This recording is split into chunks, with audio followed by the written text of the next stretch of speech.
Drunken Dialectics. Hello, and welcome to our second episode of Drunken Dialectics. I'm Brandon. I'm Devin. I'm Payne. And today we are going to try to pick up where we left off in the argument of is good subjective or objective? Is truth subjective or objective? Along these lines. Is there, I think what it comes down to, and correct me if I'm wrong, Devin, Okay. or Payne, but I think Devin will probably have more of an argument with me, would be, is there a fundamental law, is the best word I can come across, to how we should live life, irregardless of where we are in place and time and who we are? Okay. I think building upon that, you also have, if there is, what is that law and what's it based upon? Is that fair? Yeah, I think that makes sense. So, Payne, go ahead and ask your first question. Well, actually, real quick. Let's take this shot because Yes. it's Drunken Dialectics. And again, we have pre-gamed fairly hard up to now. Very hard. Well, except for me. No, yes, of course. Payne is underage, and that's just wrong for him to drink. Of course it is. Yes. Well, According it's to he's subjectively laws. wrong. No. It's not. No, it is. This is where it starts. Is whether Payne can drink or not? Yeah, Is I that the think- fundamental I think- question we're coming down to? I think that's It may or the may most not be. important one. that We joke, but he actually is sober. So, but just to get that across. Sober as a clam. Okay, and Are clams sober? I mean, are they drunk? Yeah, I so don't while know. they take their vodka, I mean, I'm just chilling here with They the don't have a Max central Taste nervous Cherry system. Pepsi. So could they even It's get not drunk? great. We are I don't quickly know. turning into a biological podcast, so let's go into biology. No, Marine life is Can very clams get important. drunk? this is what we will. Can discover other today. mollusks? This is the question. Are there other mollusks? Yeah. Oh, Oysters I'm not a biologist. and friends. If I can't shoot it, I don't really care. Okay, I mean, you guy. could shoot an oyster. I mean, but I wouldn't recommend it. fair enough. You I could mean- do it. I mean, it ruined the meat, right?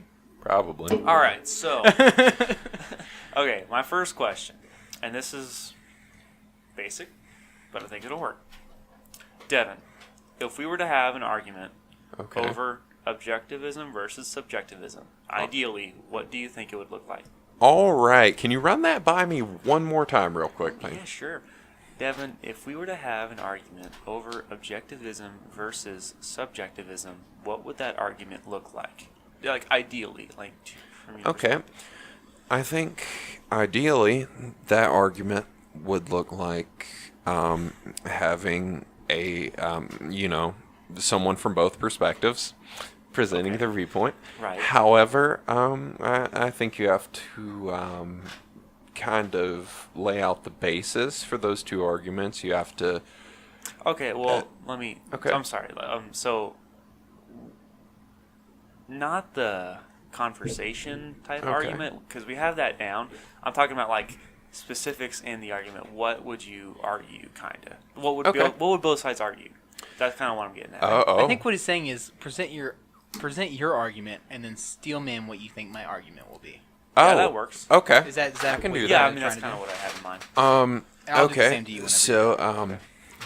I'll go ahead and come at this. I would approach this from a subjective viewpoint. I think that, and we are talking about morality. That is the basis of what we're talking about, right? Yeah, I think so. Payne? Okay. Okay. Yes. The sober one here. Yes. From Guys, clams. from clams, Mollusks. oysters. Okay. But What caliber would it take to take down a mollusk? probably 22, All right. my No. man. No. Uh, Okay. But, Back to Devin. Except for maybe giant clams. But from if we're arguing objectivity versus subjectivity on a purely moralistic playing field, I come at it from a subjective viewpoint, and I think that morality ultimately is based on a ground level in human empathy, because we're talking about human morality. I'm not going to try to argue some cosmic morality to you. From a human perspective, I think morality is based on a groundwork, a foundation of human empathy. You look at someone who is hurting, you think, I would not like to hurt, therefore I would not like them to hurt. And we build upon that from there. Morality as a human construct is based upon that, but has grown from that point. It is over generations. You have, in what situation does someone deserve to hurt, and what do people deserve to hurt? What are the reasons that someone might deserve to hurt? And then you get ideas such as justice. You get ideas, justice and vengeance, which go hand in hand in a certain aspect. You base it upon that. You build from there. And I think morality is subjective. However, I don't think it is wholly chaotic. I think morality is something that is subjective, that has been built upon years and years and years of studying of morality, of studying why we feel certain things, what those feelings mean, how those feelings tie in with our logic, logically why we think we feel those feelings, and how those feelings and the logic thereof can be formed into institutions that make sense to humankind as a whole. Which is why I think morality is subjective, because morality is something that is constantly being built upon. Morality is something we develop as we go on. Morality, as it is at the moment, is the point we have reached. It is not an end goal. It is not the end of the line. It is, this is what we have now, and we should question it as we go on. And if we can find a viable line of questioning that undermines what we have at the moment, we should look into that. We should try to understand it. We should see what contradictions lie therein, and we should build upon that. As far as an objective, which would be the opposing viewpoint to what I'm putting forward here, I think an objective viewpoint on morality is that there is a set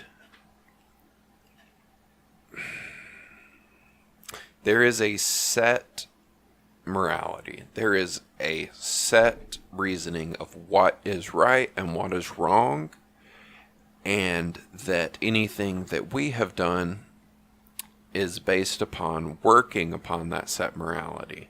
That we have built our systems around a set morality, and that if we are building our systems around a set morality, it has to be absolute. Otherwise, it becomes subjective. If it is not, this kind of goes into what you talked about last time, Brandon. A morality that is objective requires a source. Yes, I would agree with that. It requires a source, whether that is a divine source or an absolute, innate human source. So like a king. It's kind of second. I would say it's even further back than that. It is like an evolutionary thing. If you were to argue a non-divine objective viewpoint, it would have to base itself around humans naturally have a morality built into them. Okay, I think it's the same. Okay.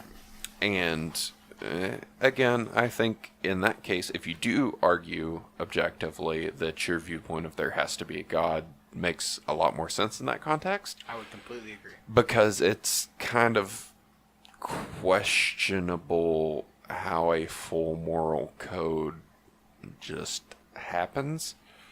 So I think the Completely. yeah. So I think if you are trying to argue things from an objective viewpoint, you do kind of have to assume that humans either A, got their morality from a source greater than them, or B, that humans naturally have a set morality and we have only come to understand it as we have developed.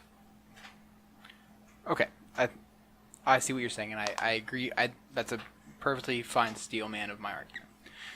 I mean, I definitely have points to flesh out on it, but Of course. in terms of generalities, yes, that's accurate. So, I think that I'm going to start with objective, and then I'll actually no. I think I'll steel man your argument, then I'll work on to mine. Okay. So, I think what you're saying is that because of a lack of a God in terms of the common sense, Okay. there is no single entity that we can derive morality from. Therefore, we have to work upon what makes the most sense to us as people. Now, so the best way we have come to do that would be putting ourselves in another person's shoes and saying, how would it feel to be them? And therefore, we can feel their pain in a way, and we know, hey, I wouldn't want to be stabbed, therefore I won't stab that guy because he is an extension of me as by being a person. Okay. Does that make sense? More or less. I do kind of want to emphasize the point I'm coming from. Morality or empathy is the basis. It is not the whole thing. It is the ground level. It is because subjectively we work from a base point of human evolution. I'm not saying that that empathy is the be-all, end-all by any means. I'm more saying that empathy is the starting point for what I'm arguing. That's exactly what. Okay, perfect. Okay, so is there anything I should add to that, or is that a good baseline? I think you got it. Okay. So the reason I believe in an objective morality Okay. is because without an objective truth over what is right and wrong, it eventually comes down to, if you take it to its fullest extent, I think might makes right. If there are a lot of steps that lead up to that, don't get me wrong, but what I want you to answer this, just not Okay. quite yet. But what happens when me and my neighbor have completely different views Okay. on what is right and wrong? If there's not something mediating between us, it eventually comes down to who can enforce their will upon the other. Okay. Does that make sense? It makes sense. I'll flesh that my answer Okay, to that but question it out. makes but, sense. yes, What the I put question so far makes makes sense. sense, okay. Yes. So, I think a lot of my belief in an objective good and objective truth and objective right and wrong comes from the belief in a God, which I think we'll eventually flesh out on this podcast, and what we both see as God and our arguments against the other's viewpoint. But for now, I think eventually, when you take it to its extent, a subjective view on either truth, good, right, and wrong ends up coming to a point that is either pure chaos or totalitarianism, in which either everyone completely disagrees with each other, at which point chaos emerges, or everybody disagrees with each other, or at least or actually, a majority disagrees with the minority over what is right and wrong, and that majority eventually triumphs over the minority and enforces their right or wrong upon that minority, in which case, either way, it eventually becomes might makes right. In the Plato's Republic pure view of that situation. Okay. That sums most of my views up, is that I come to an objective morality viewpoint because it strikes me that anything else does not work. Okay. So therefore, if these things do not work in our reality, in our universe, there must be a reason that it does not work. The only answer to that would be an objective morality, in my opinion, at which case that has to come from somewhere. Therefore, a god of some sort. I believe in the Christian God, but eventually I think my viewpoint leads to a god. Okay. So I'm very much a bottom-up believer in the God of Christianity / Judaism. I'm not a start from God, work down. I'm more of a start from an objective view of the world and work up. Okay. Does that make sense? Again, drunken dialectics. Yeah, no, I'm very drunk at the moment. I think you summed it up pretty well. Yeah, no, I think it comes across. Yeah, no, Okay, I understand so what you're arguing. Payne, mediator. Input. Do you have any comments on what either one of us said? Or Not really. Would you like me to ask them a question, or would you like to carry on from what you have? Because it's whatever you guys want to do. Because I can I ask start to them say, if anything of what either of us said raised any questions, by all means bring that up. Otherwise, not necessarily. okay. Go ahead. Go ahead. No, you go ahead. No, you hang up first. Okay, so in that case, I'd like to hear Devin's argument as to why a subjective viewpoint does not eventually devolve into... Okay. Well, I think eventually it devolves into tyranny. I think the option of a stop in chaos on the way is a possibility, but eventually chaos leads to tyranny, in my opinion, when it's after a while. So, what what you're asking me is why subjectivism does not lead to tyranny. Yes. Pretty... Yeah, I think that's... Yeah, I think that's Okay. what I'm asking. Okay. Firstly and foremost, I think any kind of objectivism implies tyranny. I think an absolute judge of morality is tyrannical. Now, whether that's the right thing or the wrong thing, if they exist, is, up to the question of who's giving you this viewpoint. If it's an absolute God that knows everything and is always right, then yes, they're right. However, I think that when you look at it, subjectivism not leading to absolute totalitarianism is built into what subjectivism is. No, again, chaos then chaos then totalitarianism. Right. I disagree. Okay, no, okay. I just wanted to make sure we had that chaos. Yeah, no, 'cause most of the time, absolutely. I think it leads to chaos, and then Okay. And I can see chaos leading into totalitarianism, but I think that's more that totalitarianism tends to quell chaos faster than anything else. However, Yes, I also think that subjective thinking tends to lead to the breakdown of totalitarianism. there's our disagreement, I think. Because when you look at it, and you have to think about it this way, to understand where I'm coming from on this, every other system of human thought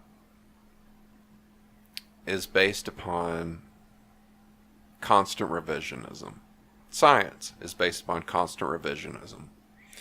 You look at something, and if you find information to the contrary, you change your viewpoint on it because we have learned new things. You look at basics, everything basically. You look at fucking architecture, for instance. You have a very well-defined and very accurate school of architecture. But then you realize that some things in that ideology are wrong. and you build upon that, and you work in the right things and take the things that were accurate from the previous school. Why is morality different? What about morality separates it? Okay, so I think a main problem we're coming across is the difference between morality and ethics. So, what would you say the difference Okay, between so those two are? 'Cause I would I'm say morality interested. is the morality is the foundation upon which ethics is built. Ethics would be how I you act in the Don't world. disagree. Morality is why you act that way in the world. So, and I think actually I'm a little excited about this because I think we're going to get into the whole God conversation earlier than I actually thought we would, and I am looking forward to that. But real quick, would you agree upon the whole ethics versus morality definition? Yes, that morality is the basis upon which ethics are built, firstly. So would you say that ethics change, not morality? I think in a certain sense both change. Okay. However, I would agree that morality is the more cemented base. Morality does not change nearly as much as ethics does, because ethics is the interpretation of morality. Yes, I think you're right there. I think that's accurate. Okay. I think morality, I do think, does change. However, the most basic tenets of morality are something that you notice across world cultures seem to stay the same. Generally speaking, murder for no reason is looked down upon in almost every culture I can think of. I think from my very basic understanding of history, and I do love history, but I am by no means an expert on it, the Germanic tribes, at least a good portion of them, very much believed in the idea of you're stronger than your enemy, kill your enemy. It doesn't really matter. If you're actually, I would say opponent, not even enemy. Just you're stronger than your adversary, kill your adversary. Okay, but that is presented very much in a competitive ideology. It is killing your adversary. It is not killing your children or your wife or random other people who follow you for no reason. Okay, well, child sacrifice has been very present throughout history. That is accurate. That is something we can very much get into. I do agree that there are points in history where you look at it and they go against this general morality. I would argue that the ideas that supersede the idea of something like child sacrifice, and again, I don't want to get into this too far because No, please, I tend to trail off very far, and I know that, but there are cultures that practice child sacrifice. Now, there are questions on whether or not in every case it was actually child sacrifice or whether it was, in some cases, for instance, I've seen arguments with the Phoenicians in particular. If I remember correctly, the Phoenicians did practice child sacrifice, as far as we know. However, in later iterations, such as the Carthaginians, it's been widely reported that the Carthaginians practiced child sacrifice. However, there is some evidence to suggest that it was not actually child sacrifice, that it was child cremation, and that it was not as extreme as the cultures that preceded it. Okay, I'm a little confused. Are you saying that child sacrifice didn't happen? No, child sacrifice absolutely happened. Okay. And I don't think no. Child sacrifice is bad. Oh, no, I'm not trying to say you don't think that. I'm trying to say... And it absolutely happened. There are cases where the method in which it happened or the frequency in which it happened are questionable as far as... And this is just building up upon... I'm not saying it didn't happen. Mm-hmm. I'm saying... I do not think it is As widely spread as people tend to think it was? No, it absolutely happened. It Okay. absolutely happened, and it did absolutely happen widely in certain cultures and in certain religions, and especially in ancient times. However, there are instances where it seems to have developed in a way where maybe the people at the time were like, maybe this is not the way to go about things. Okay, But that's not the main that's not my main argument by any stretch of the child sacrifice is wrong. Human sacrifice is wrong. Okay, but it wasn't wrong in those cultures at that time. No, I would. So is it objectively wrong or subjectively wrong? Well, Because in that place and time, it was subjectively we are going. right. That is the thing, Brandon. We are going to get into the question of what exactly is subjective and what exactly is objective. I am working from the idea that subjective thought is human-based. If there is not a divine overseer, then everything is subjective. Is that a fair way to come about this? Yes, I think that yes. Okay. I would agree.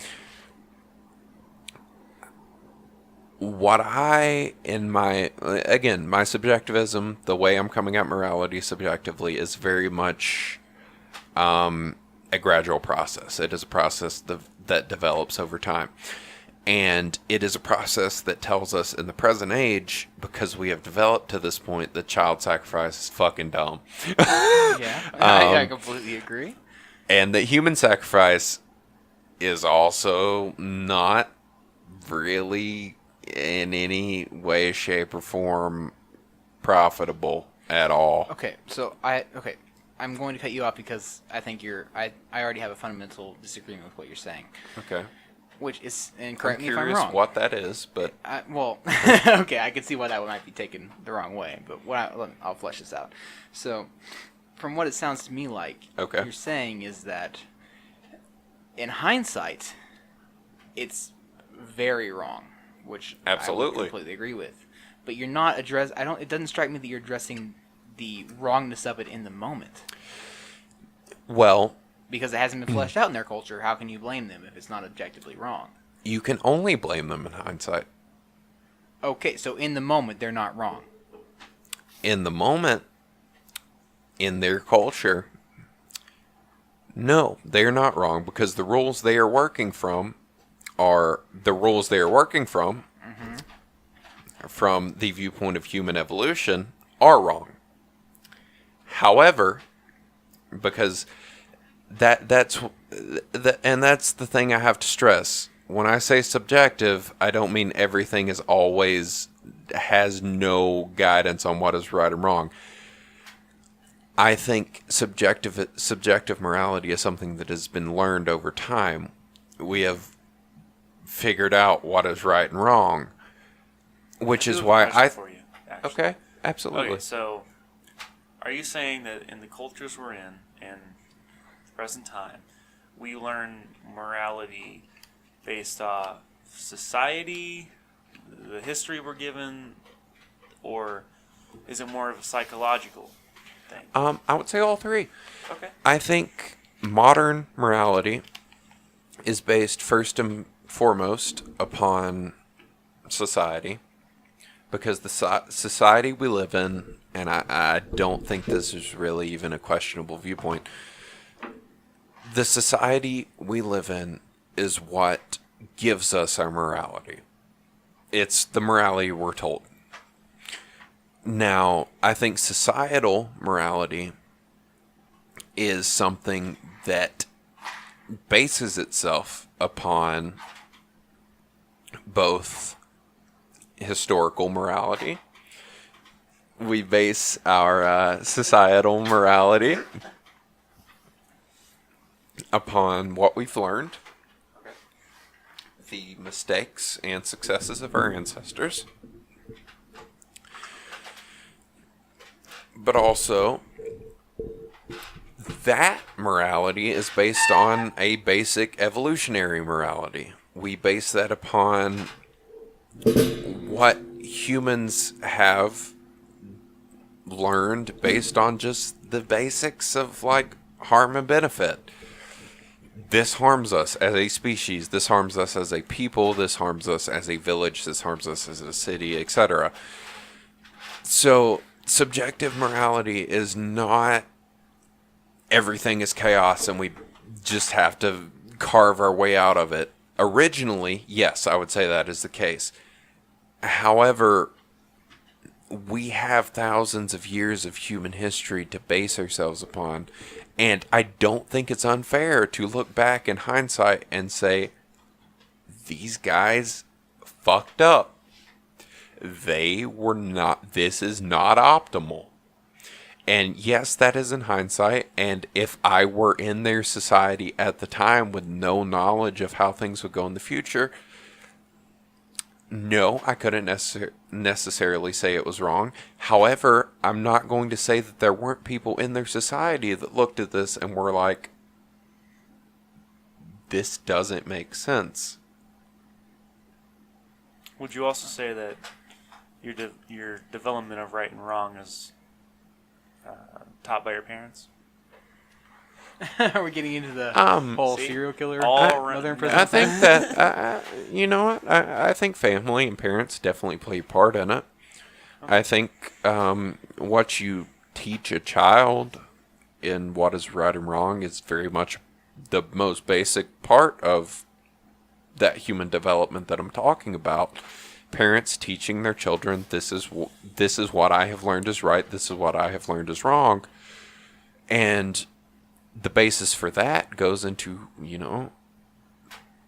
societal teachings, religious teachings, ideological teachings. You have this basis of what is right and wrong that has been developed over time, and it's not something that's absolute. It's not something that's absolute, but that's not to say that there are not particular things that have... They're not particular points that seem to stick between every level of development, in that murdering people is not optimal. Okay, so, real quick. On a So, basic level. I have a very fundamental problem with what you just Okay. said, which is I do think it is objectively wrong to sacrifice a child. And I think it's subjectively wrong to sacrifice a child. No one here supports child sacrifice. of course not.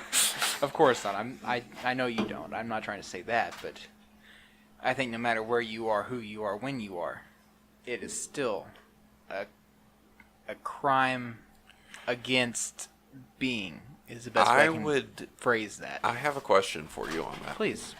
Okay.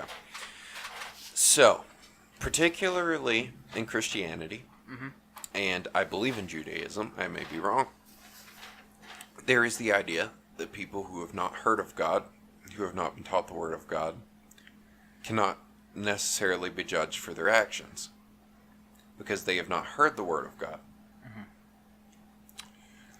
Are those people objectively wrong? And if they are, why are they excused? Okay. So For ignorance. I don't know specifically about Christian thought, but I'm nearly positive about Judaic thought, in the sense that there are basic... Okay, so Jews don't expect Gentiles to observe the Sabbath. Right. They just don't.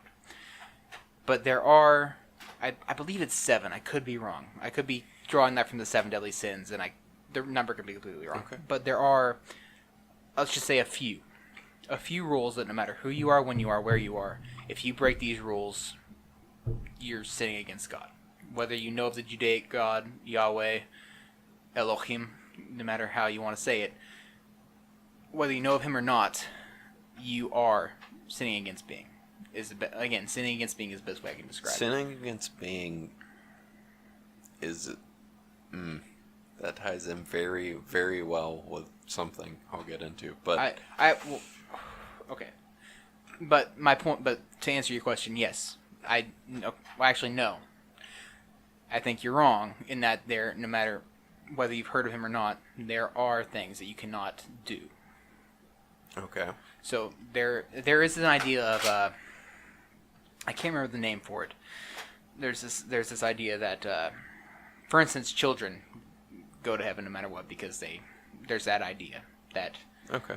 they don't have the comprehension level to come to Christ on their own, Right. or come to if you're Age of accountability. that's it. But there are Slurred certain that so hard. there are certain there are certain fundamental sins that you cannot commit, no Right. matter again where you are, who you are, when you are. So I would disagree with your how you put that forward. Okay. And if I misunderstood, then please correct me. But I have to get into this immediately. Please. Because I feel like I haven't really laid out my foundation well enough.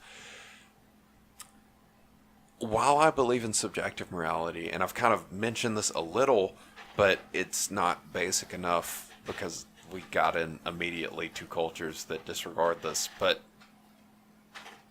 I think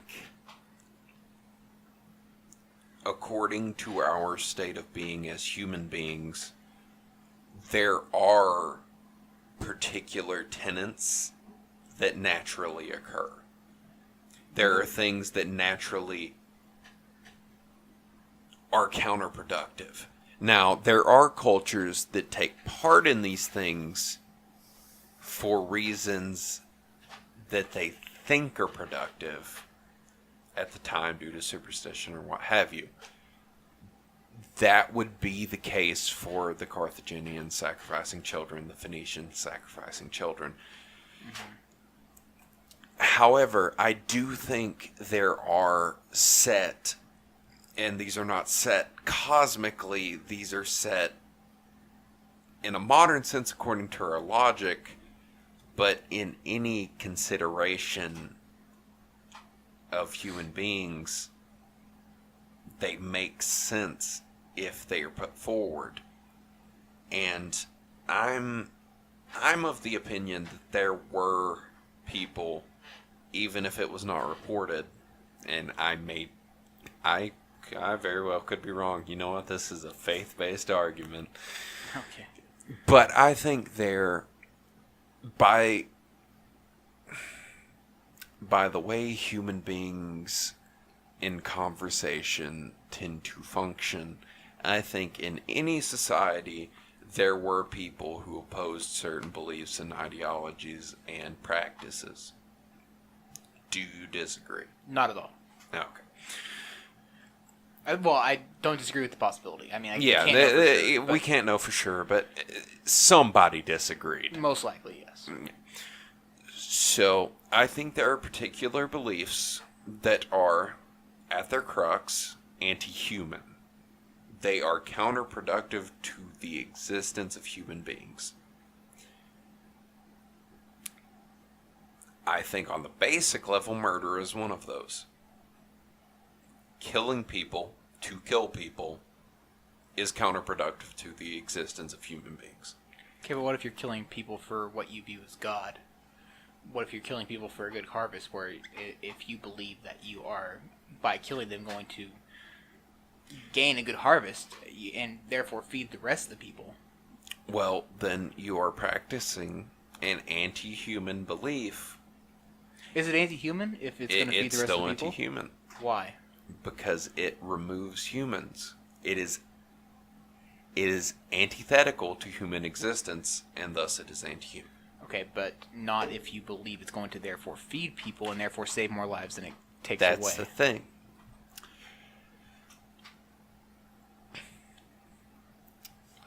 This is the interesting viewpoint, or the interesting curve.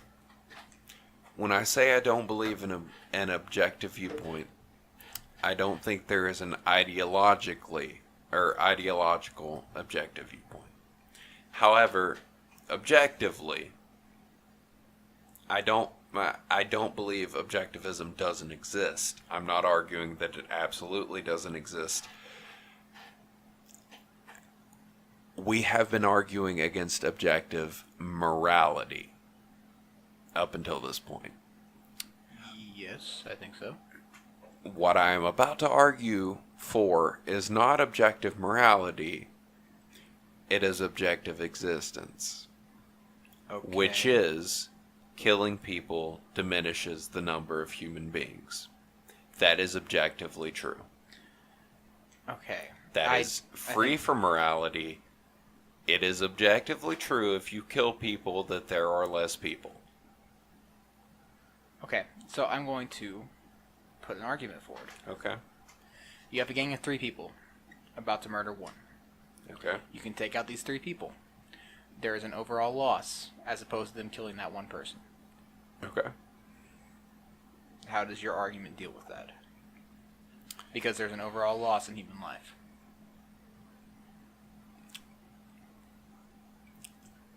I feel like that might be a little bit of a straw man. Is it though? Because his argument was based upon the I that- would say that it is.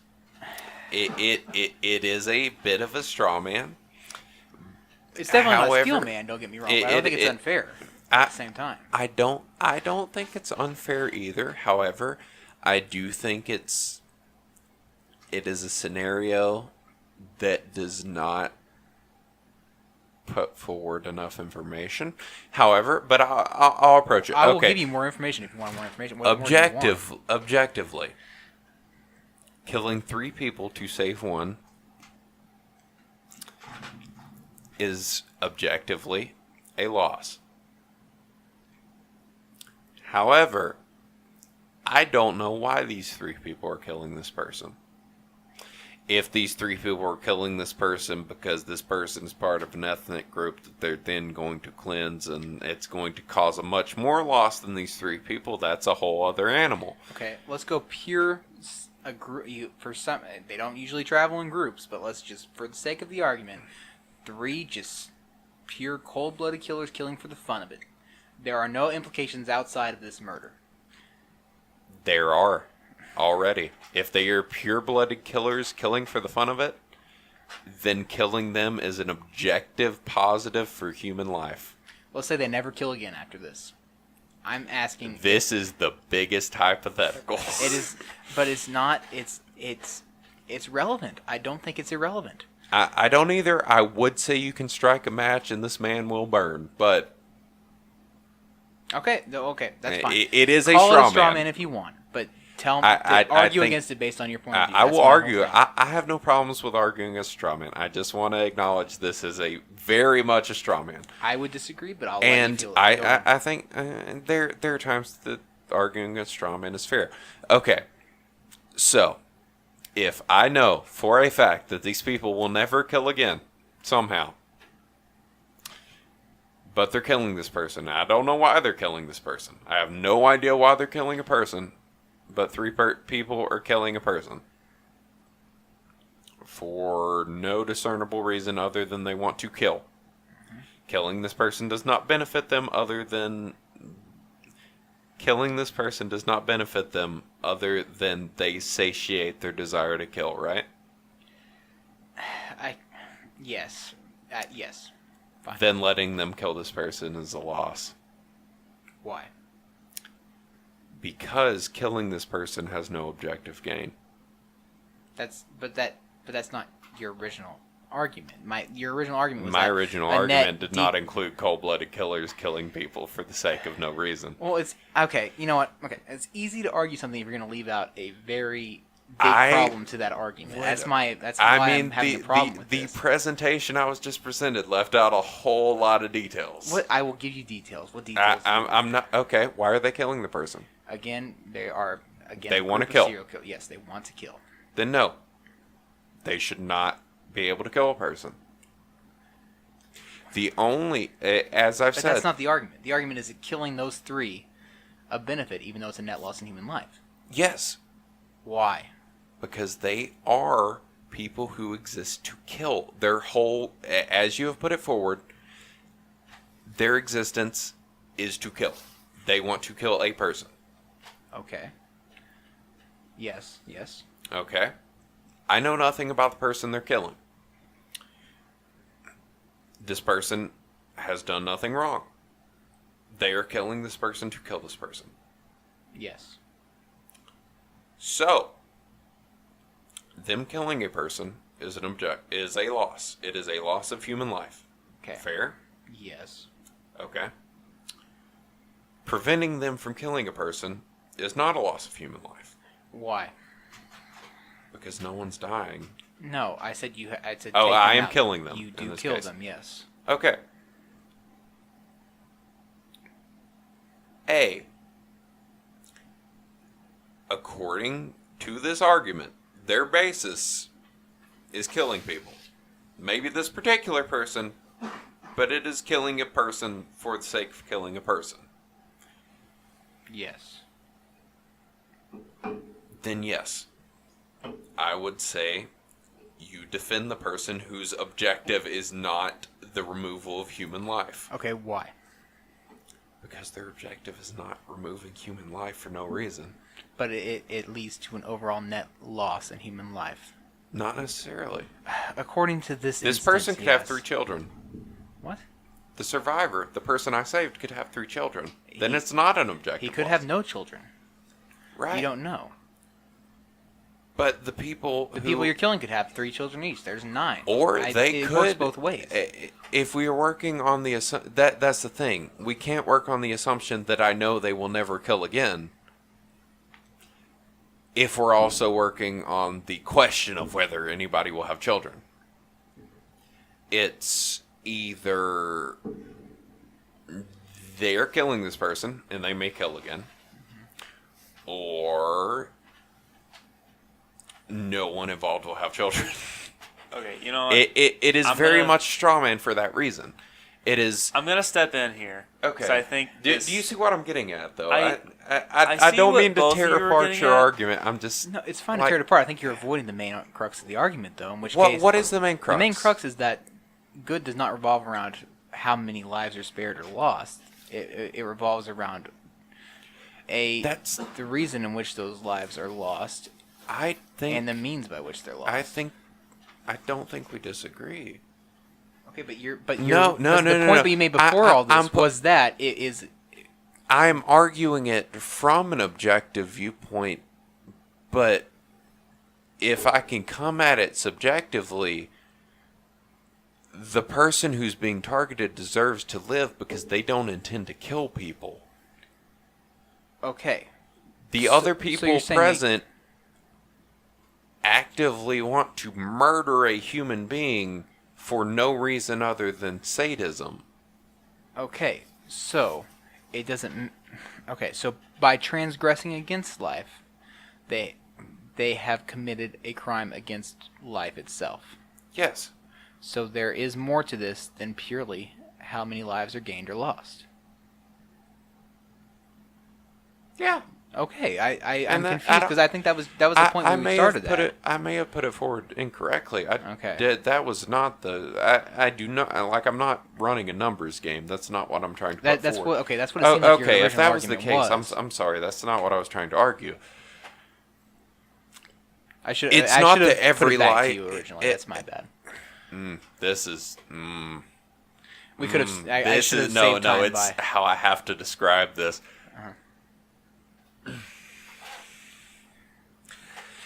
Every life is not equal. Because Okay.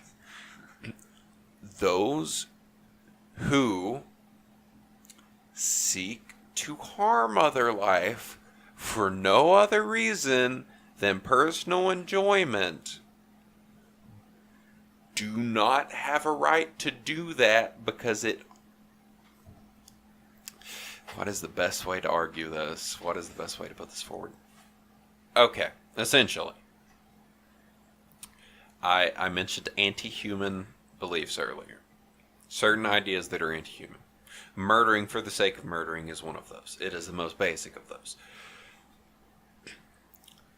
That which seeks to destroy for the sake of destroying. That which seeks to destroy the human race for the sake of destroying the human race for personal pleasure. That does not benefit the human race. That does not benefit the individual even other than personal pleasure. Okay. In no system of morality, subjective or objective, does that come out at a net positive. unless you're a hedonist, at which point personal pleasure is the only thing that matters. But that's not what I'm I'm glad to arguing hear you're for. not a hedonist, because I was actually wondering about that. Hedonism, I didn't think you were, but it was in the no, back of I'm my mind. absolutely not a hedonist. Okay, that's good to hear. That's good to hear. Personal pleasure's all swell and great until it harms other people. Because at that point, and that is, you know what? God damn it, I'm going to end up talking for half of this fucking podcast This again. is a tangent on the hedonism. So But let's- On the what? on the hedonism. it's very, I don't think we're. it's okay. it's objective, Okay, all right. I was just making sure. subjective morality. Okay. So, on a basic level, and I really should have got into this more before I even hit the empathy barrier before. Empathy is why you feel things for other people. On a basic level and on a logical level, I would argue, because there are two levels, I think, to human morality. There's empathy, which is the innate feeling of I want that to happen to me if something bad is happening to another person. However, there is also a logical level of it. There is looking at a situation, looking at the, what you gain, what you lose, etc., and thinking logically, and we'll go ahead and throw this out here, is logical empathy. Logically, and we talked about this last time, I think we covered this. We talked about the human soul, right? No, that was on the one that got. That's not on the last one. okay. So We will definitely get into that at some point. but though. I do remember from details of that. There were details about what the human soul / psyche is self that we did agree coexist. Yes. Okay. Yeah. So the self, the human self, the sentient self, Okay. the idea of the individual as such. I am me. I am, therefore I am. Not I think, therefore I am. I am, and I know that I am, therefore I am. I have a lot of problems with that in itself. As a proof. have. Proof is an interesting way to approach that because I don't think it's necessarily a proof. It's just the closest thing we know to it. Nothing tells us it exists, but it is the thing we know best. Okay. I see what you're saying. The self.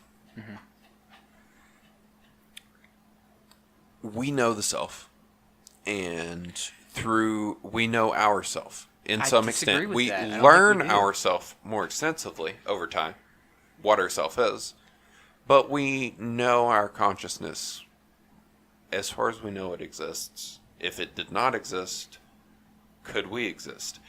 It is a very, very focused existentialism.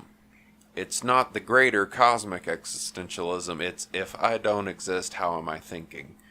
And that's There's a lot of problems with whole can of worms that Which we is- what is- maybe what is- should. What is I? Where does thinking come from? What? That's a fun I've been getting question. into. I've been rereading Beyond Good and Evil, and That's a good question. Yes, Anyway, it's- but what I'm getting at is the self. You have the self. You have the idea of I am me. yeah. So other people have the idea of they are them. Okay. And that provides a logical basis for empathy. Because if you can consider that you are you, then you can consider that they also think that they are them. Maybe. Okay. That's good enough. Okay.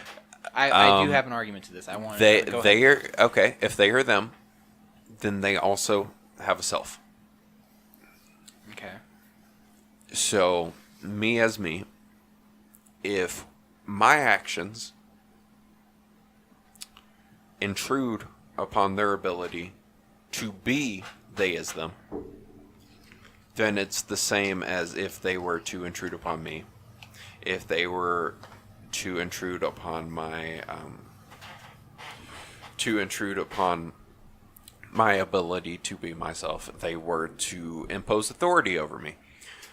So, you have the individual as such, and intrusions upon that are more or less, in a grand scheme, authoritarianism. I don't think that it sounds like a big jump, but it's really not that big of a jump. No, I get where you're coming from here. It's individual authoritarianism. It's you're forcing a viewpoint, you're forcing a situation upon another. You are robbing them of their autonomy. And that's an intrusion upon self, an intrusion upon the soul, if you want to look at it that way. So, logical empathy is, I do not want people enforcing their view upon my autonomy. I would like to be myself and function as myself.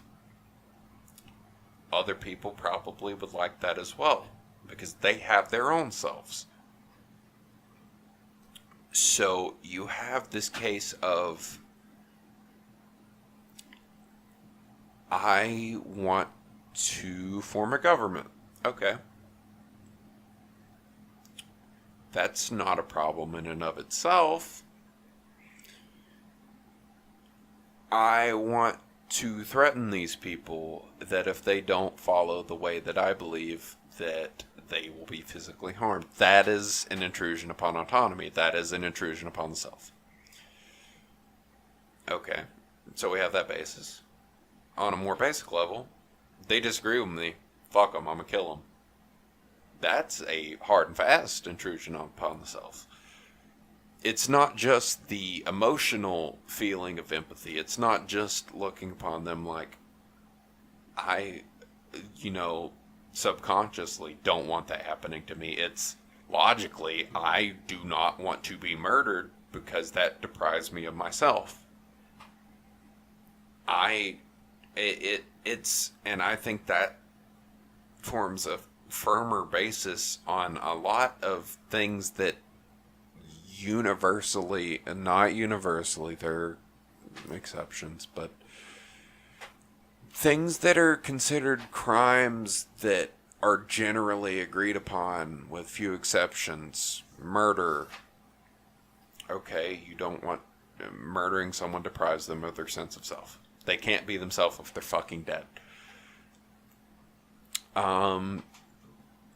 Slavery. They can't be themselves if they're forced to be a servant for someone else. Rape. That's denying them their bodily autonomy. They are not allowed to autonomy if they're being forced to do something. These are things that I think are anti-human beliefs. They're not extensive. They are the most basic denials of human autonomy.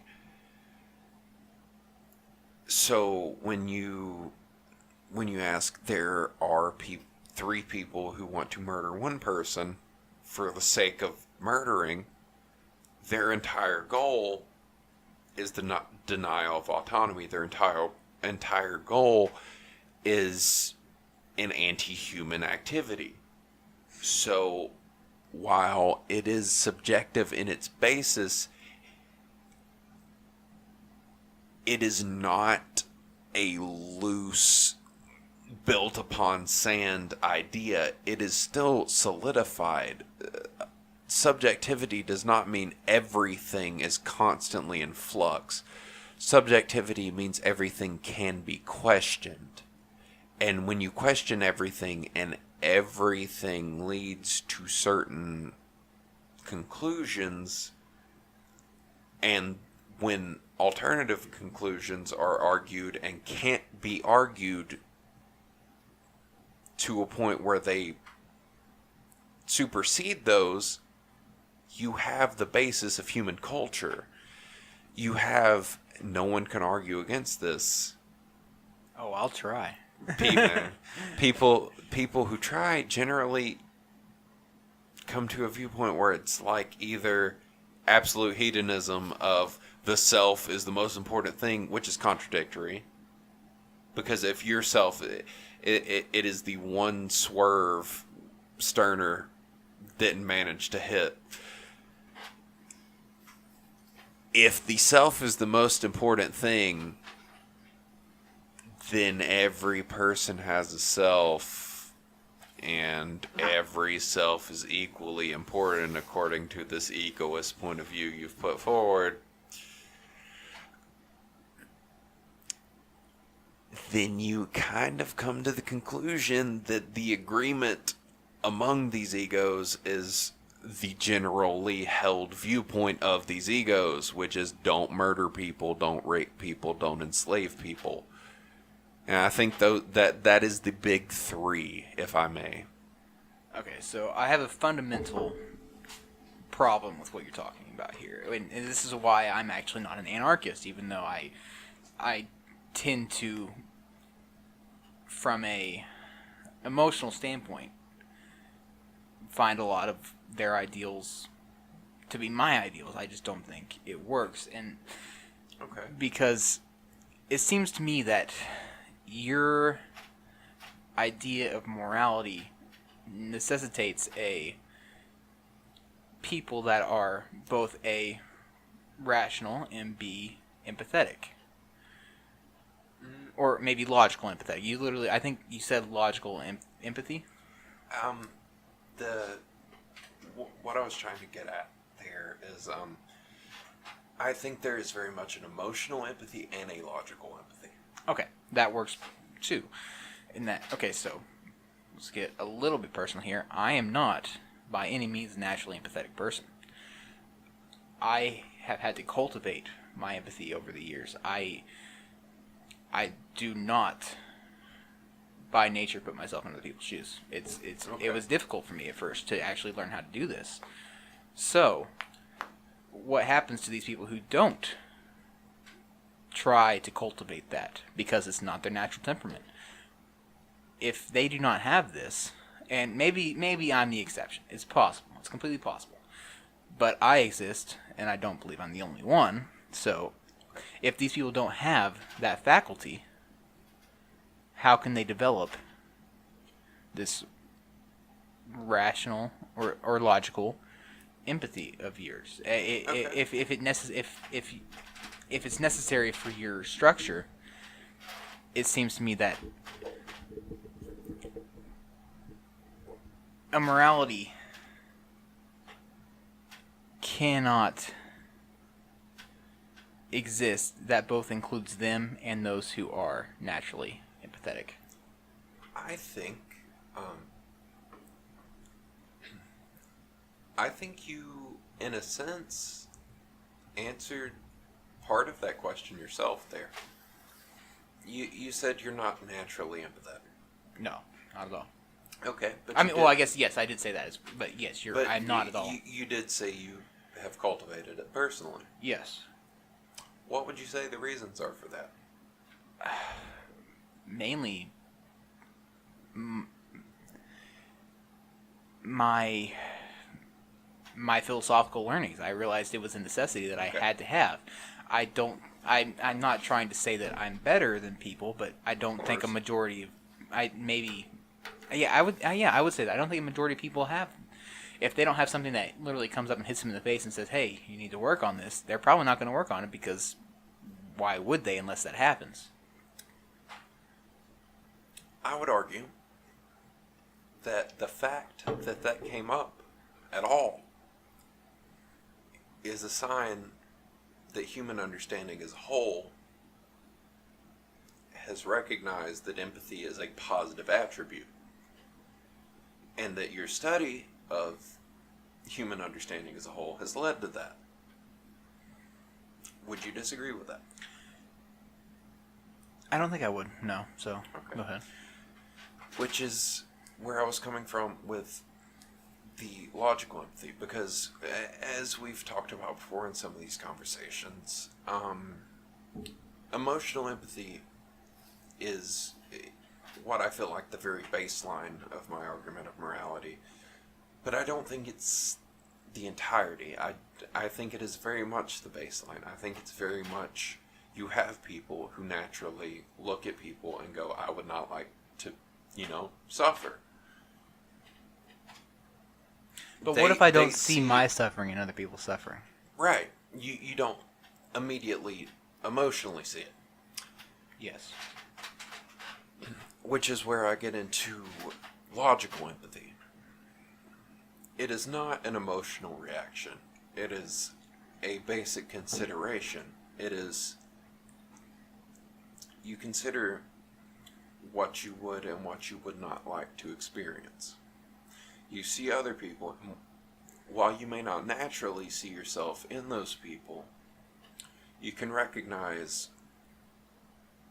if bad things are happening to them, you recognize them as bad things happening to them. You look at someone who is, is attacked, you see them being attacked by another person or by even like an animal, if we're going into like... I think being attacked by an animal, that's an unnecessary variable. I think being attacked by another human was Well, the I most think relevant even to being this. attacked by an animal or being attacked by natural circumstances, you see them in pain. Something is causing them pain. And if you consider that logically, you do at some point consider, because your consideration is based upon yourself, that you would not like to experience that. Now, whether the connection is made there or not is entirely up to the person considering it. But you do at some point consider, I don't want harm to happen to me. And if an example of harm is given to another person, the consideration is made that you do not want that harm to happen to you. Okay, if I could break in here, and I'm not trying to attack, but Okay. So with logical empathy, do you think a person would see another human being sacrificed, even if it's for the more common good of maybe their tribe? Okay. They're being sacrificed with logical empathy and no emotional attachment to it. Would you still present the same argument? I think, that's actually a good take on it. Okay, so you're in a culture. What do you mean, actually? I'm just kidding. Go ahead.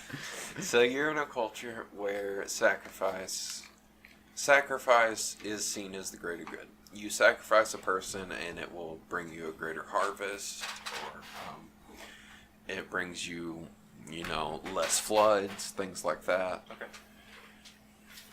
It will cure the plague somehow. And that is the generally held belief. That if you sacrifice a person, it will fix that. Yes. Okay. Logically, if they are sacrificed,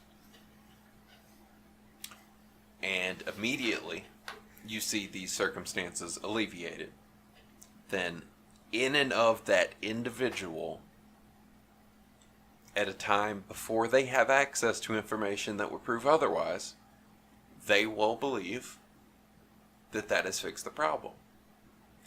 However, that is what I'm trying to get at here, as far as human development being the key point here. Over time, while that individual may see a sacrifice and immediately the plague is lifted and everything's okay, they may think that sacrifice did it, that's what fixed it.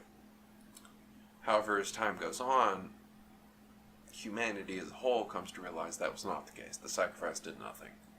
The sacrifice was... So, trial and error? Yeah, no, very much like... Very much scientific method, even. Okay. All right. That I think, like... I feel like a lot of my arguments tend to undercut logic, because I feel like logic in some cases is presented as an ultimatum that it is not. Logic is a very, very, very useful tool for human development. And you kind of, again, and this is something I know for a fact we don't disagree on, that people further back in history who did not know what we know now should not necessarily be judged as harshly for their actions. Okay, I want to, real quick, just because it's relevant, I want to quickly specify my specific beliefs on that. What they did is objectively wrong, but given what they know at the time, there are certain sins that if you commit, you are, my idea of hell is not necessarily the same as most people's, but you are very much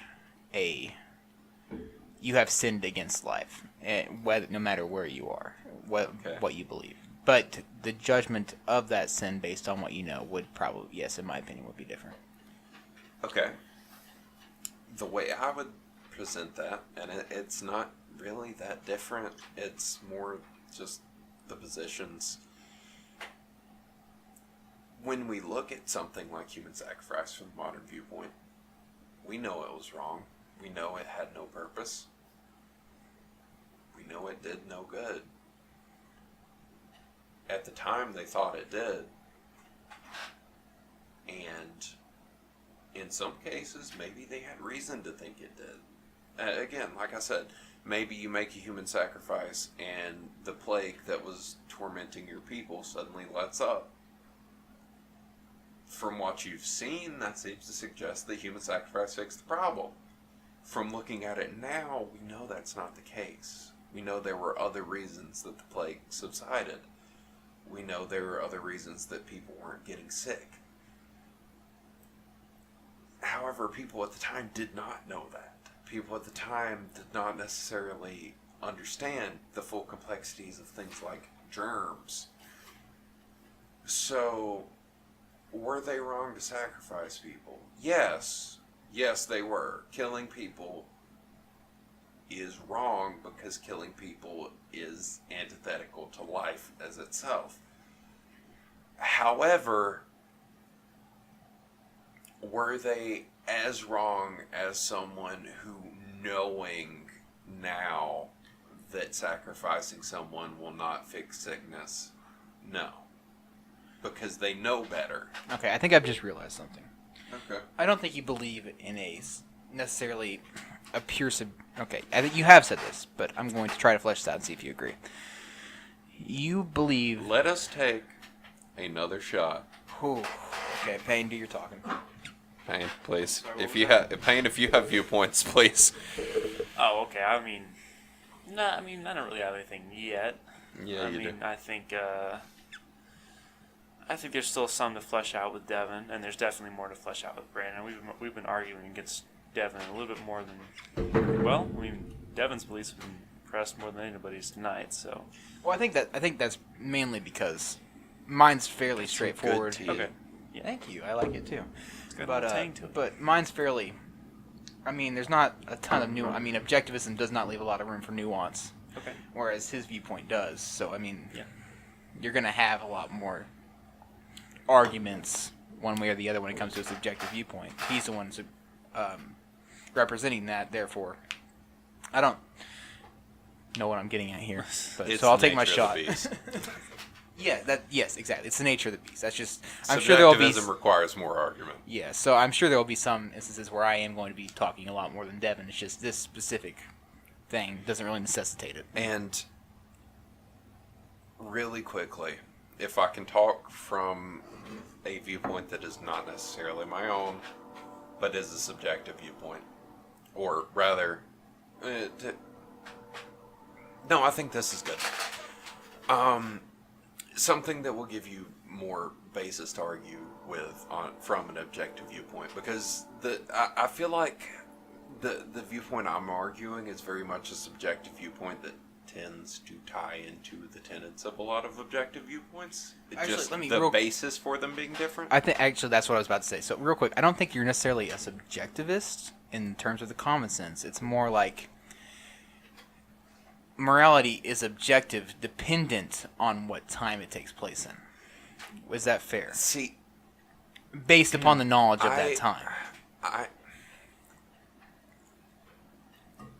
very quickly, if I can just throw this out here as quickly as possible. Yeah. When I say I am arguing against objectivism, I am arguing against cosmic absolute objectivism. Human objectivism, I think, is something very different, and it's something based, if you're coming at it from an absolute cosmic or divine viewpoint, it's still subjective. I think it's more that what I'm arguing for is a subjectivism that has particular tenets that have been proven again and again, to the point where, from a human standpoint, yes, they are, as far as we know, objective. They are things that we have not been, again, like I said, things that when you argue against them, you can't really put forth a foolproof argument that denies them. Like things like killing people removes life. Killing people is antithetical to life. That's true. That is true however you come at it. Are there examples that may be exceptions to the rule? Sure. As a whole, no. Killing people removes life. Okay, I think I think a big problem I'm having with a lot of your viewpoints is that I think it leaves too much leeway. Okay. I think a lot of where I'm coming from is, hey, just to go pure objectivism again, this is wrong. We have set rules that this is wrong. I think if you build too much upon the general, I think a lot of rules should be built upon the general. Don't get me wrong. I'm very much you don't make rules in almost any circumstance for the 1% of society or the less than 1% of society. I don't agree with that in most cases. But in terms of what is right or wrong morally, not ethically, I think your morality should encompass any instance of any situation. I think your morality should be able to encompass any situation. Okay. The ethics that build upon that morality may change through time. I mean, you know what? Real quick, I will get into that, but go ahead and that's good for now. The thing I was going to get at very quickly, the viewpoint that is not my own, but is a common subjective morality, moralist argument. You have the idea that objective arguments present a set of rules that, even within their own tellings, are broken at times, with exceptions made by the giver of those rules. Can you flesh? What do you mean exactly by that? Things, instances such as. Go ahead. I will go full apologetic mode if you want me. Instances, if we're going with the Judeo-Christian God, instances such as instances of war in the Old Testament. Mm-hmm. There are activities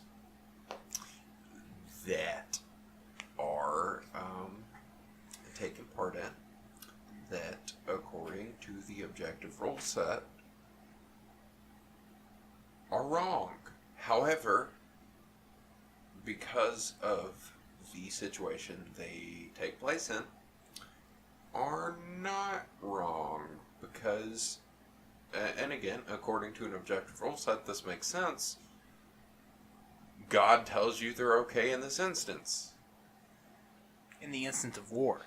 Not in this specific instance, in the overall instance of war. I agree. The Old Testament is fucking brutal. And I think the Old Testament is in many ways... So I split the Old Testament and New Testament down a fairly... This is the best way I can sum it up. The Old Testament is, here's life.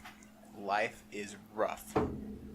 Here are the basic values you need to live life and essentially not die. Like that's in some specific cases, here's how you live life and be good. But a lot of it is, here is life, here's how you deal with it. The New Testament, in my opinion, has a lot more to do with how do you live life and do it well. I would agree. So I would say that yes, the Old Testament is brutal. The killing of the firstborn sons in Egypt, the sacking of Canaan, like it's not pretty, but it's war, and war is in no way pretty, no matter But what time you're in. That's the thing. It is also not in accordance with the objective good and evil that is presented. I would disagree. How? Also, I would have to know how is it. I'd have to know what you're exactly arguing. How is it not in accordance with? how is murder not? Define like what murder, please. What murder in the Old Testament are you talking about? Okay. Any of them? No, we're talking Old Testament still, because that is when the Ten Commandments were given. Yes. Where do not murder specifically is given. Yes. Okay, so you could argue, in the case of combat in war, that's not necessarily murder. I'll give you that one. Fair. Mm-hmm.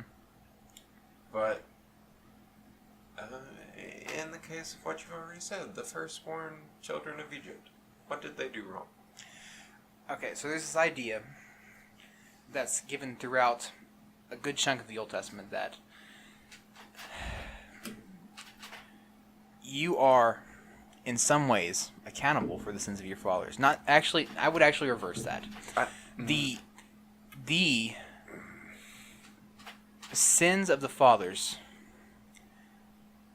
tend to impact the lives of the sons, and I think that's a fundamental law of life. If I am a terrible father, that's going to impact my children's lives. I call it fair, call it unfair. That's just how life is. I think that's the essential idea that's portrayed though. in the. And this is kind of important to that viewpoint. The way you just described it to me makes perfect sense.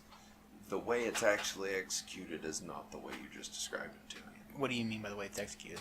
And actually, like, real quick, this is my favorite. I love going into the Bible. I think it's real quick for our viewers. I think the Bible is probably, I would say it's the greatest book that's ever been written. I think there's so much. I've been going hard into the Old Testament recently, and I pick up things that I didn't pick up the first time I was reading. Like, there's just so many layers in there. Like, you know what? I'm gonna go ahead and throw this in as well. I was raised in a very, very Christian household. The Bible has been a part of my, at the very least, literary teaching from the earliest age. I would agree with Brandon there that if you have not taken the time to actually read the Bible, do it. There's a lot to be learned. There's a lot to be gleaned, regardless of your viewpoint, regardless of your morals, regardless of whatever. And this coming It's from very important. This is coming from not a typical atheist, but an atheist nonetheless. That's how you would describe yourself. Absolutely. Literally, even if we're looking at purely literary level, it's one of the, if not the greatest books ever written. It's very influential on human society as a whole, and you should read it. Okay, I think that's probably the best we're gonna get. So. It's very important. Read it. It's good. Okay, so the idea of the sins of the father. What do you? Okay, the idea of the sons of the father. Okay, the way you put it towards me is a parent, or at least the way it sounded, the way you described it. Mm-hmm. And I may be wrong. This is just the way I took it. Okay, the sons of the father. Okay. A father who raises their children in a particular way, based upon their own ideology and the sins thereof, are responsible for that. Yes? Fair? Yeah. Okay. I would have to know exactly what you're going to go from there. That's not the case with the firstborn of Egypt. In some cases, surely it is, but there's not any portion that tells us that newborns are exempt, or that children who have not been even come to the age of accountability. It's just the firstborn. It's just, this is a punishment for Egypt.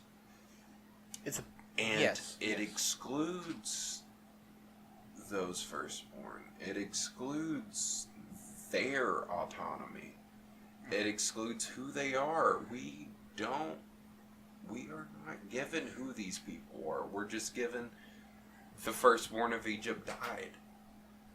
And in a lot of cases, that's murder. And you could argue that it is an omnipotent, all-powerful God that is doing it, so he knows what's best.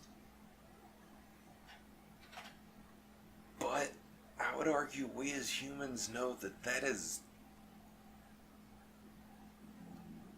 a very, very hard and fast role for children. Yes, it is. Again, it is by no means pleasant. I'm not. That's not what I'm arguing. I'm arguing more so that.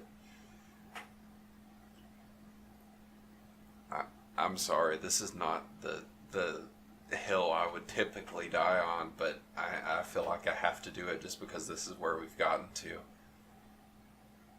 If a being can give you absolute good and evil, why can't it follow its good and evil? Why can't it follow?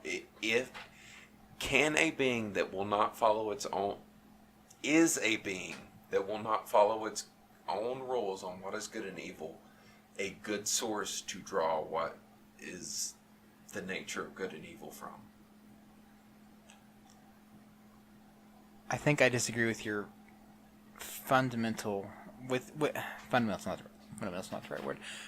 I would disagree with the way you phrase that argument. Okay, absolutely. If you have another way to put it, I'm open ears. I didn't really want to put it that way, even, but no, I get what you're saying, though. I do understand what you're saying.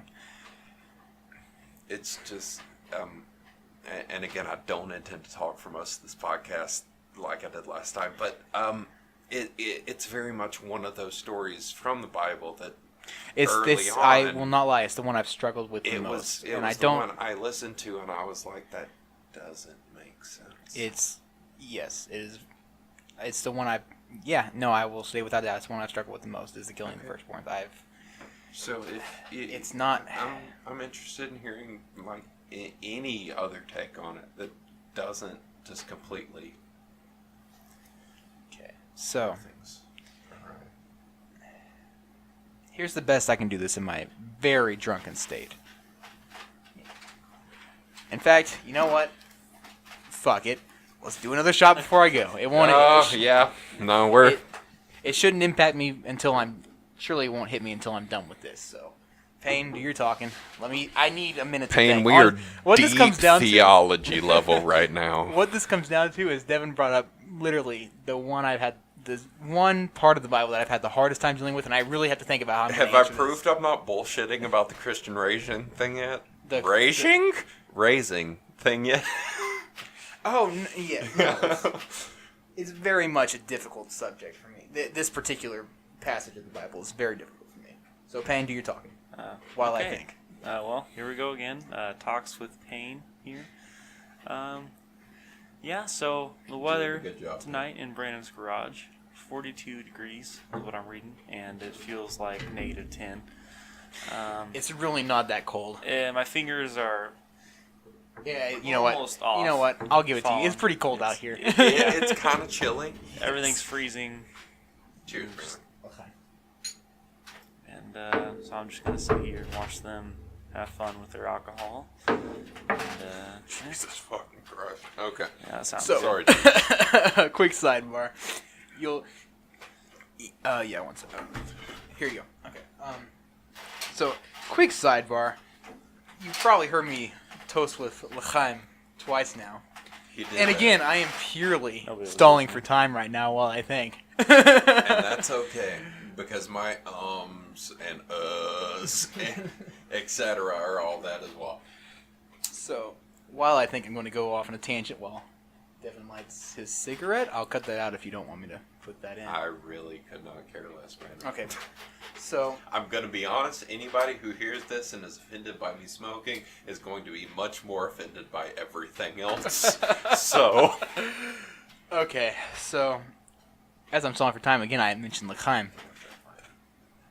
So, I say L'chaim because I am A, learning Hebrew, and I think it's cool toast, and B, because my original second language is German, and I worked very hard to come up with my back of the throat CH sounds, and I want to flaunt them out as long as possible because they're very difficult to learn. He's What good a at dick. it. Fick a dick pain. I have a can roll genug von L's. dir That's gehabt. about all I got going. Okay, so this is not going to be a satisfactory answer for you, and I feel bad that I haven't come up with something We're better. Probably going to have to focus in on this. I'm going to be honest with you, but I won't. If you don't want me to, we can come back to it later. I would but probably, you know what? This is theologically. This is one of the breaking points I had. So this is what I want to focus in on.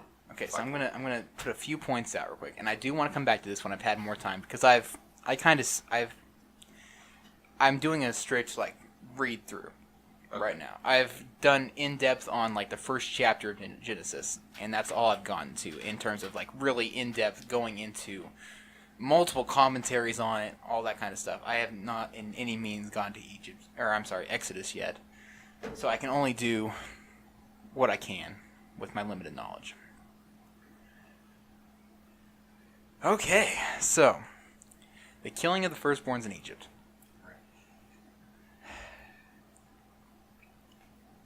I don't have a satisfactory answer. If it makes it easier,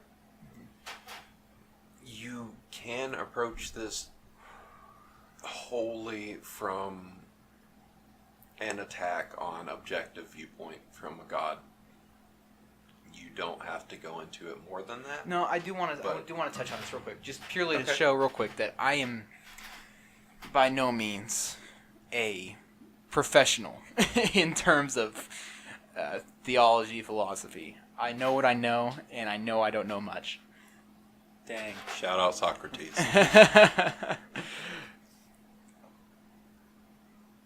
There are a lot of fundamental truths in the Bible that I cannot disregard, that I do not think are purely the work of human beings. And therefore, just because I don't completely understand one specific chapter of the Bible, I cannot therefore throw the rest out. Again, this is not a satisfactory answer. It's very much, in some ways, a cop-out. I'm still struggling with that particular chapter of Exodus. And hopefully, it'll probably take me about 10 or 20 podcasts to actually get to where I've actually gotten to that point in the Bible in terms of my in-depth study. I do want to come back to this. I don't want to completely cop out. So, in fact, I will skip ahead, and I'll do more study on this, and we will get back to it. Is that fair? So I don't want to give a bad argument and leave it at a bad argument. However, I'm so sorry. Go ahead. From my antagonistic leftist nature, Of course. I will say from your current viewpoint, what is your argument? From your current knowledge, what is your argument? Well, Because honestly, I do feel like, and I do, for dedicated viewer audience out there, and for Brandon's sake, because he's my friend and I don't want to be a dick. No, by all means, say what you're But- going to say. I do feel like if your viewpoint on morality in the world as a whole is based on something, you should at least have some argument for it. Well, and I don't think that's unfair, and I'm not trying to be rude. I That did way. have an argument for it, and you, honestly, props to you, Devin. You gave me a viewpoint that I haven't actually thought of before, and that's why I do need to think about this. Okay. Because you are approaching it from a viewpoint I haven't heard. Okay, and that's fair. And I don't mean to antagonize you, and I just No, I understand. I'm curious, what your at a very base argument is on it. Okay, so I'm going to spew a bunch of stuff out. That's fine. I do that all the Drunken time. Okay, so again, That's what being a leftist is, Brent. Oh god, that laugh is not radio friendly. I apologize. It's a good laugh. No, It's fine. it's really not. Okay, so again, I'm going to very quickly restate the whole idea of the sins of the father do translate into the life of the son. Now, your argument that it basically comes down to, do the ends justify the means? 99.9% of the time, I don't think they do. Okay. This However, and again, I'm not sure on it. I'm sorry. okay, no, I just want to throw a bunch of stuff out there. No, I know. Like spell this out. I know it's one of those questions, and I don't mean to be a dick about it. So, 99.9% of the time, I do not believe the ends justify the means. And again, objective morality means that every means should lead to that end. Does that make sense? The way I'm phrasing that?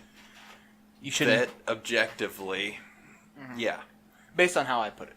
yeah. Okay. No, objectivism is very hard and fast. It is. I agree. And that's. And if the objective truth says a thing, it is the case. Completely agree. So, I could probably argue almost every other verse in the Bible with you.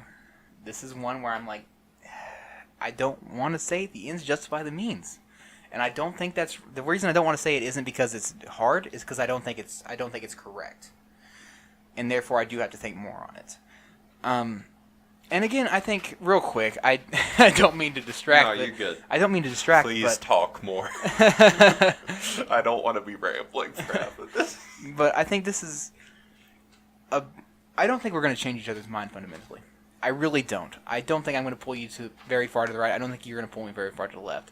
But I think really what a big part of what this is you're presenting arguments to me that I'm going to have to somehow justify in a coherent manner, which is going to strengthen my arguments, and vice versa. Hopefully, Yeah, I'm presenting arguments to you that you might not have heard before. And I think that's the case in both cases. However, I do want to throw in a comment Please. that I did actually come upon when I listened to the first podcast over again. The way you put that, Which wait for what? what you just said. We don't think either of us will pull the other far to the other side.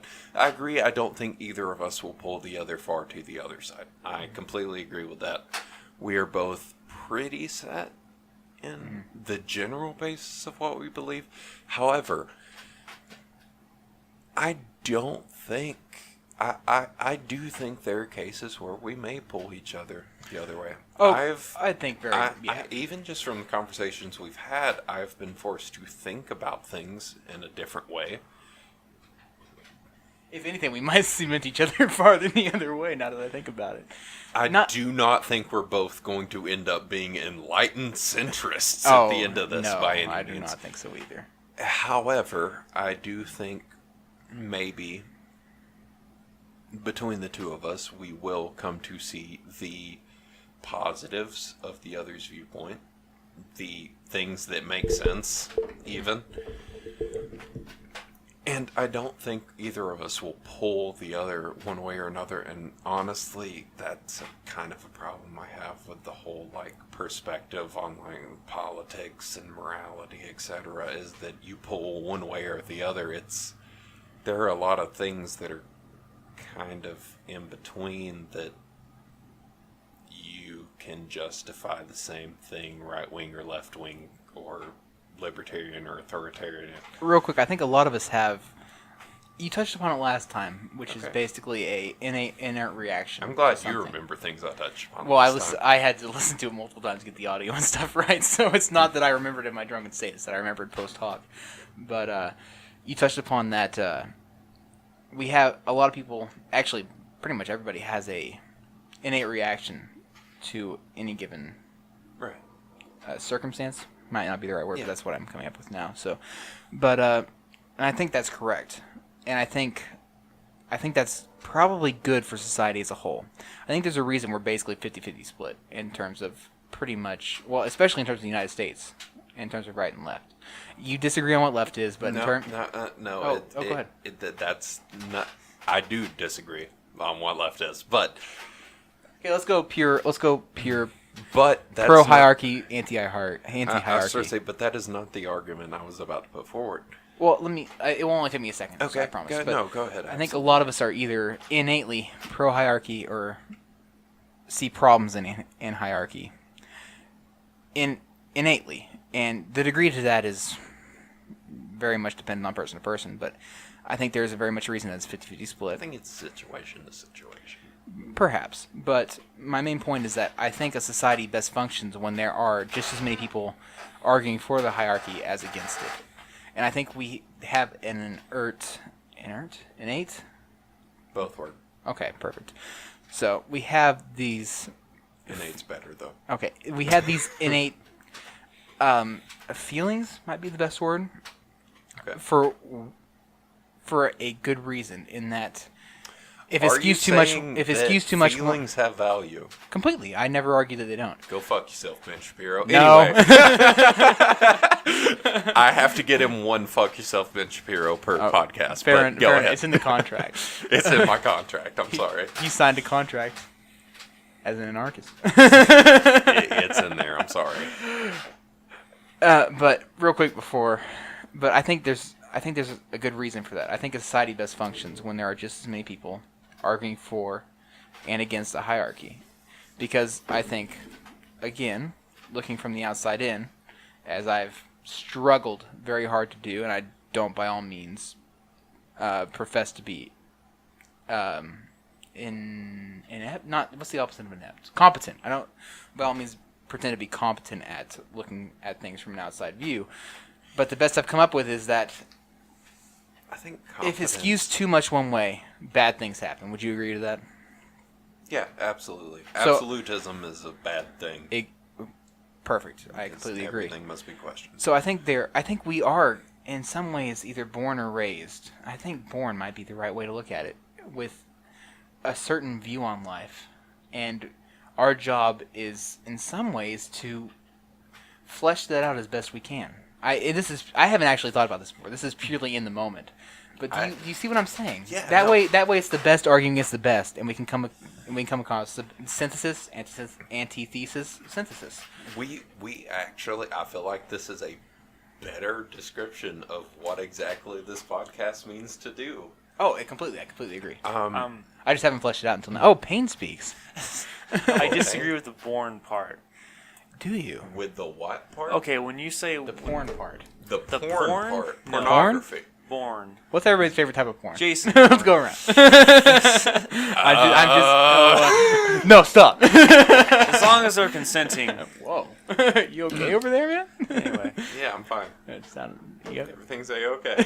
Okay, go ahead. Go ahead, Payne. okay. Wait, Japan's actually, a wonderful country. no, real quick, and I do want you to go after. It's real Okay, quick. no, go ahead. Do you get what I'm saying though? It's No, that absolutely. I- And I agree with it. okay, perfect.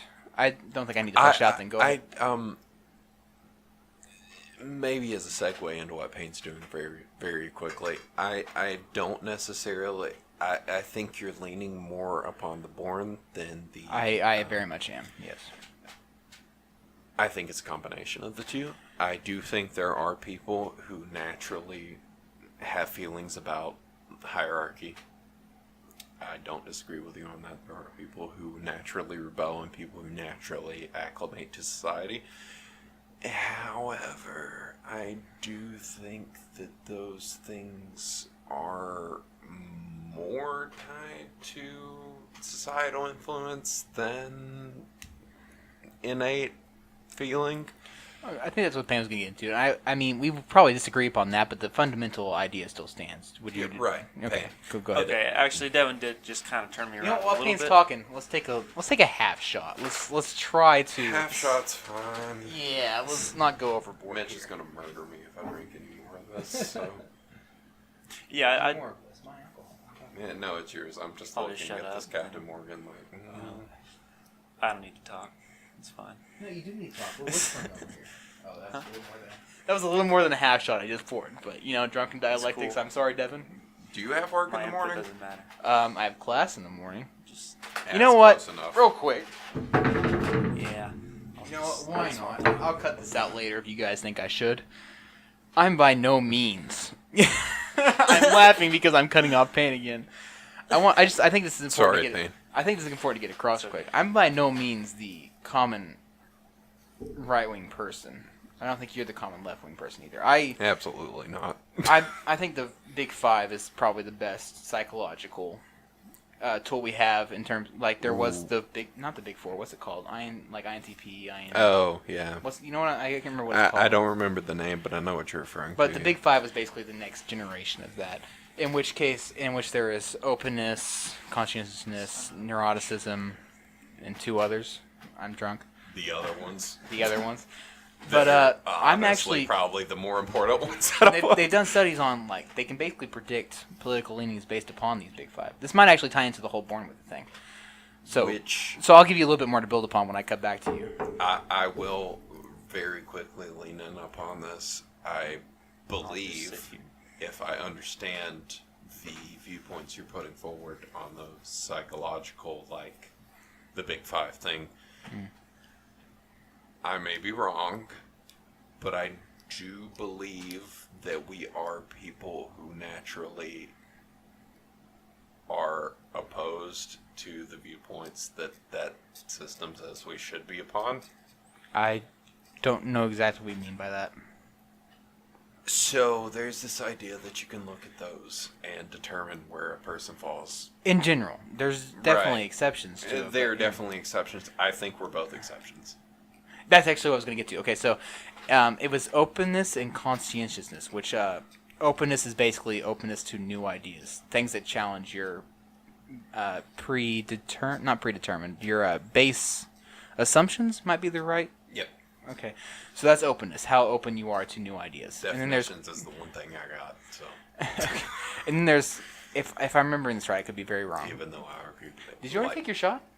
No. Oh, perfect. Let's do that real quick. Oh, here we go. Oh, this is a mistake. Cheers. Cheers. I Chaim. have to work tomorrow. Gotta get that CH sound in. Oh, yeah. Sorry about that. 12 hours. Oof. So, Yeah. openness to new ideas. If you're high on that, if you score high on that, as in you're much more open than most people. We probably should. You know what? Let's take that test and put that one in this next video. You know, let me mark the time down real quick, and we will put it in right here. And we will put in our psychological evaluations. Not. Do you mean like the IN whatever? Yeah, not the mental Oh, illness ones, I'm 'cause we don't INT. want to go into that right now. I'm INTJ. I've tested that for years now. I did it a while ago. I haven't done it again recently. Send me the link. But Okay, so if I'm remembering this right, and I could very well be wrong, and if I'm wrong, I'm getting afraid. One of the specific points wrong, not the overall idea wrong. As far as I know, which is that if you're high in, I know this is right. If you're high in openness, you're much more likely to lean left, right? Okay.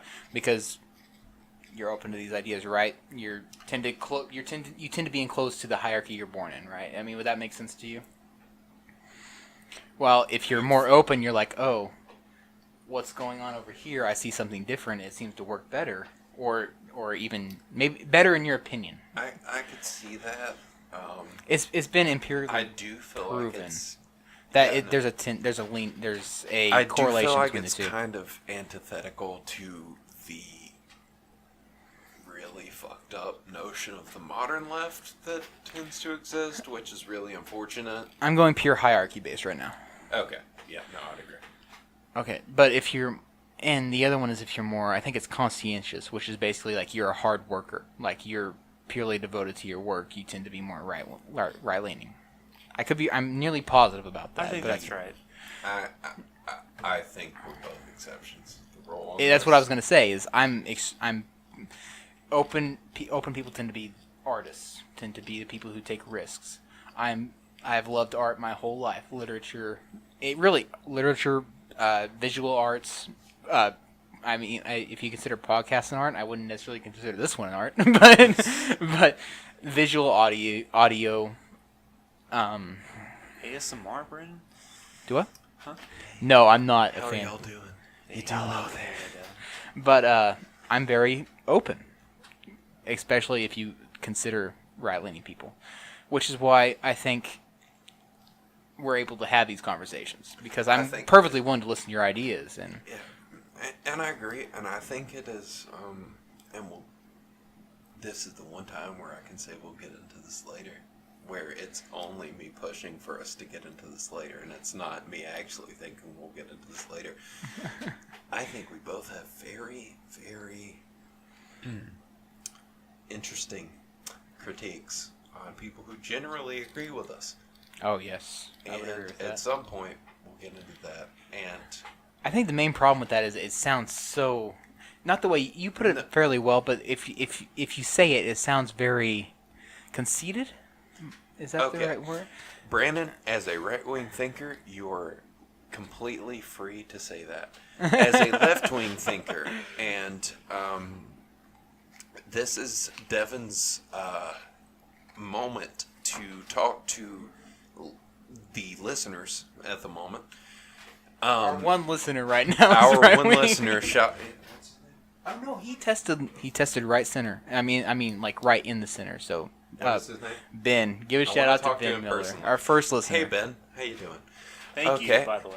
Yeah, listening thank to you. us. Jesus Christ, thank you for listening to this goddamn atrocity. But, but we're trying our best, so it's a really good are. atrocity. I think the one thing that, in general, and this is not meant to be a partisan comment, and I'll explain why very quickly. To anybody who is not versed in left-wing thought, first and foremost, if you think leftists are a monolith, you are very wrong. We tend to murder each other given the opportunity. But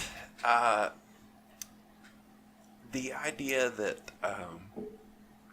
certain viewpoints tend to vastly disagree with each other on very, very minor details and then fight each other to the fucking death. This is very present left-wing thought. This is something that's very well explored in left-wing thought. It's something in right-wing thought that generally is not presented in the same way, because left-wing thinkers tend to kill each other on a much smaller level, whereas right-wing thinkers tend to get an actual basis of support before they manage to do that. I think I get what you're saying. It's kind of like left wings are more quick to snap, but the right wings, when they snap, are much more. Yeah, no. It's much more damaging and it's much Because- more because noticeable. they I guess they gather a base before they cause I think I see what you're saying. I might just. absolute cataclysmic problems. I think real quick. I think I've heard this before, and I think it's correct. I think there's a new paradigm emerging in at least America, if not. I think it's more slowly spreading across the world, but especially in America, which is it's a lot less left-right focused and a lot more authoritarian libertarian focused. For instance, I think we that's are. fair. I think we're completely on different sides of the right wing spectrum. If you want to establish a commune, by all means, I think my ideas will overcome you in a non-violent way. And you think yours will overcome me, I think, why right? are you right? Because I'm right wing.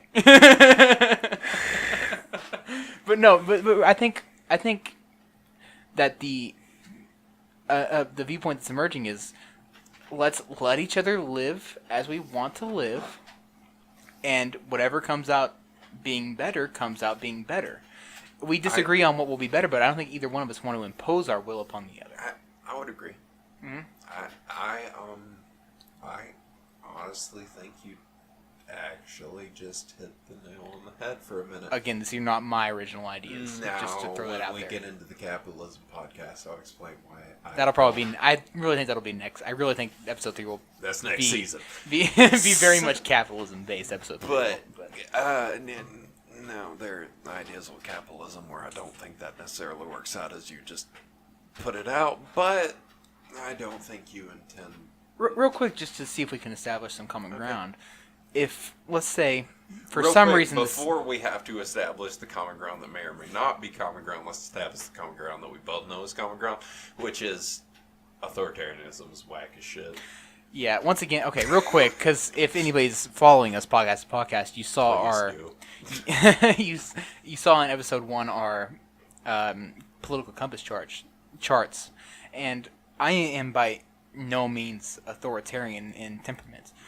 a lot of the questions that tend to skid.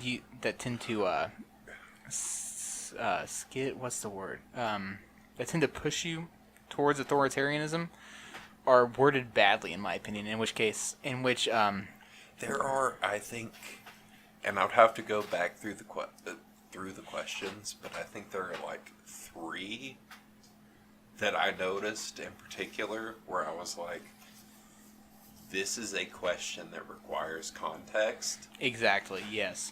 So a lot of them are, in my opinion, it's like, is this good? I'm like, Yeah. in my thing is, yes, it's good, but is it coming from top down or bottom up? If it's bottom up, then it's great. And but if it's top down, then no.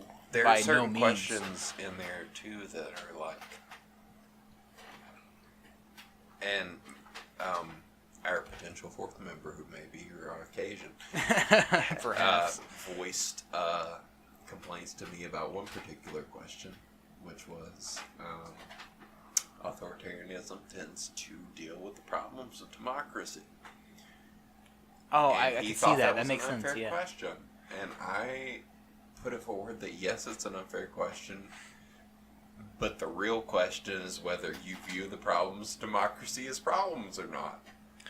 I could see that. A lot of the ones I'm thinking of are like, especially like the social questions, which is what the top down is based upon in a lot of ways in terms of that compass. Is, for instance, I think I can't remember if I remember correct. If I remember correctly, like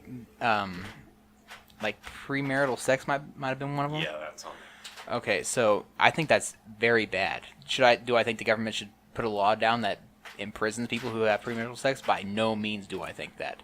Should society discourage that? I very much think it should. So I think but if I answer it how I feel, I'm authoritarian. You know what I'm saying? See, I look at kind of a light. Yeah. I look at questions from the political compass very much as, I think the best way to look at the political compass test is to look at it with at least a slight, like, damper on your view as an absolute nihilist. Even if you were an opposite of a nihilist, look at it a little bit that way. Mm-hmm. I think. And yeah. I think that is the ultimate benefit of nihilism, is being able to use it as a lens. Okay, I think I see what you're saying there. And Nietzsche agreed with me. The man didn't say to look into the abyss. He said if you look into the abyss too long, it's a problem.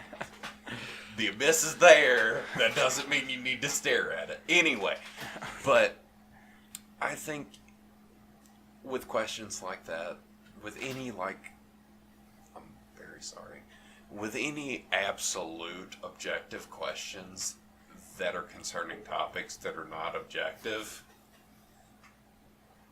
you have to consider it with whatever your viewpoint is, with a little bit of nihilism added to it, and consider what exactly does this mean. Okay, see, I think this is okay. So again, earlier you picked out the. I know you didn't do this on purpose because we've never talked about this specific passage before, but you did the firstborn of Egypt, which is literally like probably the one passage of the Bible that I cannot rationalize. Shit, we are getting into why I did this. All right. No, not why. I don't think you did it on purpose. Not Painstakingly to me. What? I like to tinkle, so. Oh, okay. Okay, so Payne came back from his tinkle He did. journey, and we view are was drunk. admirable. We've listened back a couple times. We don't remember exactly where we're at, but Devin has a point he wants to flesh out. So Okay, so I realized what I just said about this nihilism thing. And it's important, and it's a point I need to get through here, now, because nihilism is something a lot of people focus in on. Nihilism is, for some reason, a viewpoint that a lot of people decide is their viewpoint that they stick with. Nihilism, in and of itself, is a very, very powerful and very, very influential lens with which to look at the entirety of human development, the entirety of human culture. However, nihilism is not an endpoint, and literally anyone who studied nihilism in depth, and I am not one of those people, I will tell you that right now, but nihilism in that nothing matters, so nothing matters, is not the viewpoint to look at nihilism through. Nihilism is a lens. Nihilism is a point of, you look at everything and nothing matters. Okay, that is not your stopping point. That is very important, and I feel like I need to stress that. Even my boy Nietzsche did not look at it that way. No, you're right. He looked at it from a point of view of the Übermensch, which is basically someone who can step out of the established hierarchy and say, okay, we no longer have, for instance, okay, to quote Nietzsche, I'm trying to remember God is dead. God remains dead. And this next part is a paraphrase, which is, we who have done this, how do we rise basically from what we've done? Okay. So the idea of the Übermensch is someone who can establish their own morals, which I do not think Okay. is correct. The other, another paraphrasing of Nietzsche. I'm so sorry, Nietzsche. Looking upon nihilism, Nietzsche basically looked at nihilism as more or less an absolute truth, but not an end point. And that is something that a lot of people miss, is that nihilism is not an end point. The idea that nothing matters is not the end point. I think personally you're misunderstanding nihilism in that. I disagree. Okay, so Nietzsche put forward that we can no longer draw our morals from God. We must therefore establish an objective moral system as humans. Well, firstly and foremost, I don't think you're disagreeing with me on that because Okay. of the points I put forward that are not cosmically objective but humanly objective. That tends to go with what Nietzsche said. Oh, I disagree with Nietzsche, but that's what I understand the point to be. The problem that Nietzsche, and I don't even think it's the problem with Nietzsche, it's the problem Nietzsche confronted and very much described his own problem with it, his own downfall with it, was when you stare into the abyss stares back. When you look into the idea that nothing absolutely matters, nothing matters on a cosmic level. There is no complete and wholehearted meaning to anything. You look into that, and that's depressing when you first look at it. You look at everything and you go, okay, none of that matters. That's a little heartbreaking. I'm not going to lie. When you look at every single facet of the world around you and you say, none of it matters. That's that's not only heartbreaking, that's reality. It's a world you can't function in. Like, if It you're is rational. a broken world. You're looking at Completely the complex of a broken world.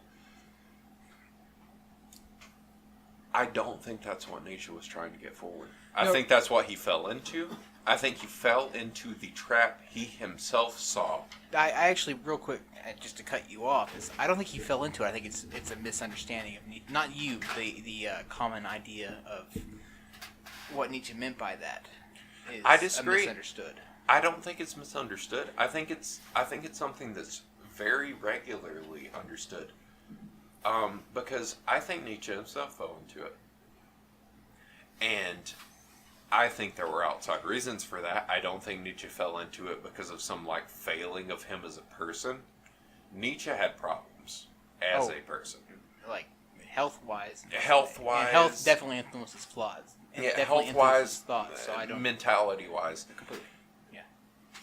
I think Nietzsche was a person who discovered something and fell into the problems of it, and was self-aware enough to realize the problems he was falling into, but was not, and this is not, I need to stress this is not discouraging to Nietzsche as a person, but he wasn't able to pull out of it. And I don't think that's unfair. I don't think that's showing Nietzsche as weak as a person. I think Nietzsche discovered something in human existence that is very important. Is very important to look upon, regardless of how you believe. It's an important idea, at least to consider, even if you don't agree with it. It's something to consider, right? Yes, but real quick, I Okay. think you are taking the quote of the Abyss as Nietzsche's great passage. I think what sums up Nietzsche best is I pulled this quote up. It's not off the top of my head, but I think I'm only doing this because I think it furthers conversation. Right. I don't think, real quick for 'Cause our this- listeners, I don't think we're ever going to pull up something purely for an argument. I think we're going to pull up something to further throw it conversation. out there. The Abyss quote is not the end point of Nietzsche that I'm striving towards. Okay, But tell me what you're. Let me get this passage real quick. It's the one I was talking about. So this is the English translation of it. God is dead. God remains dead, and we have killed him. How shall we comfort ourselves, the murderer of all murderers? What was holiest and mightiest of all the world has yet owned.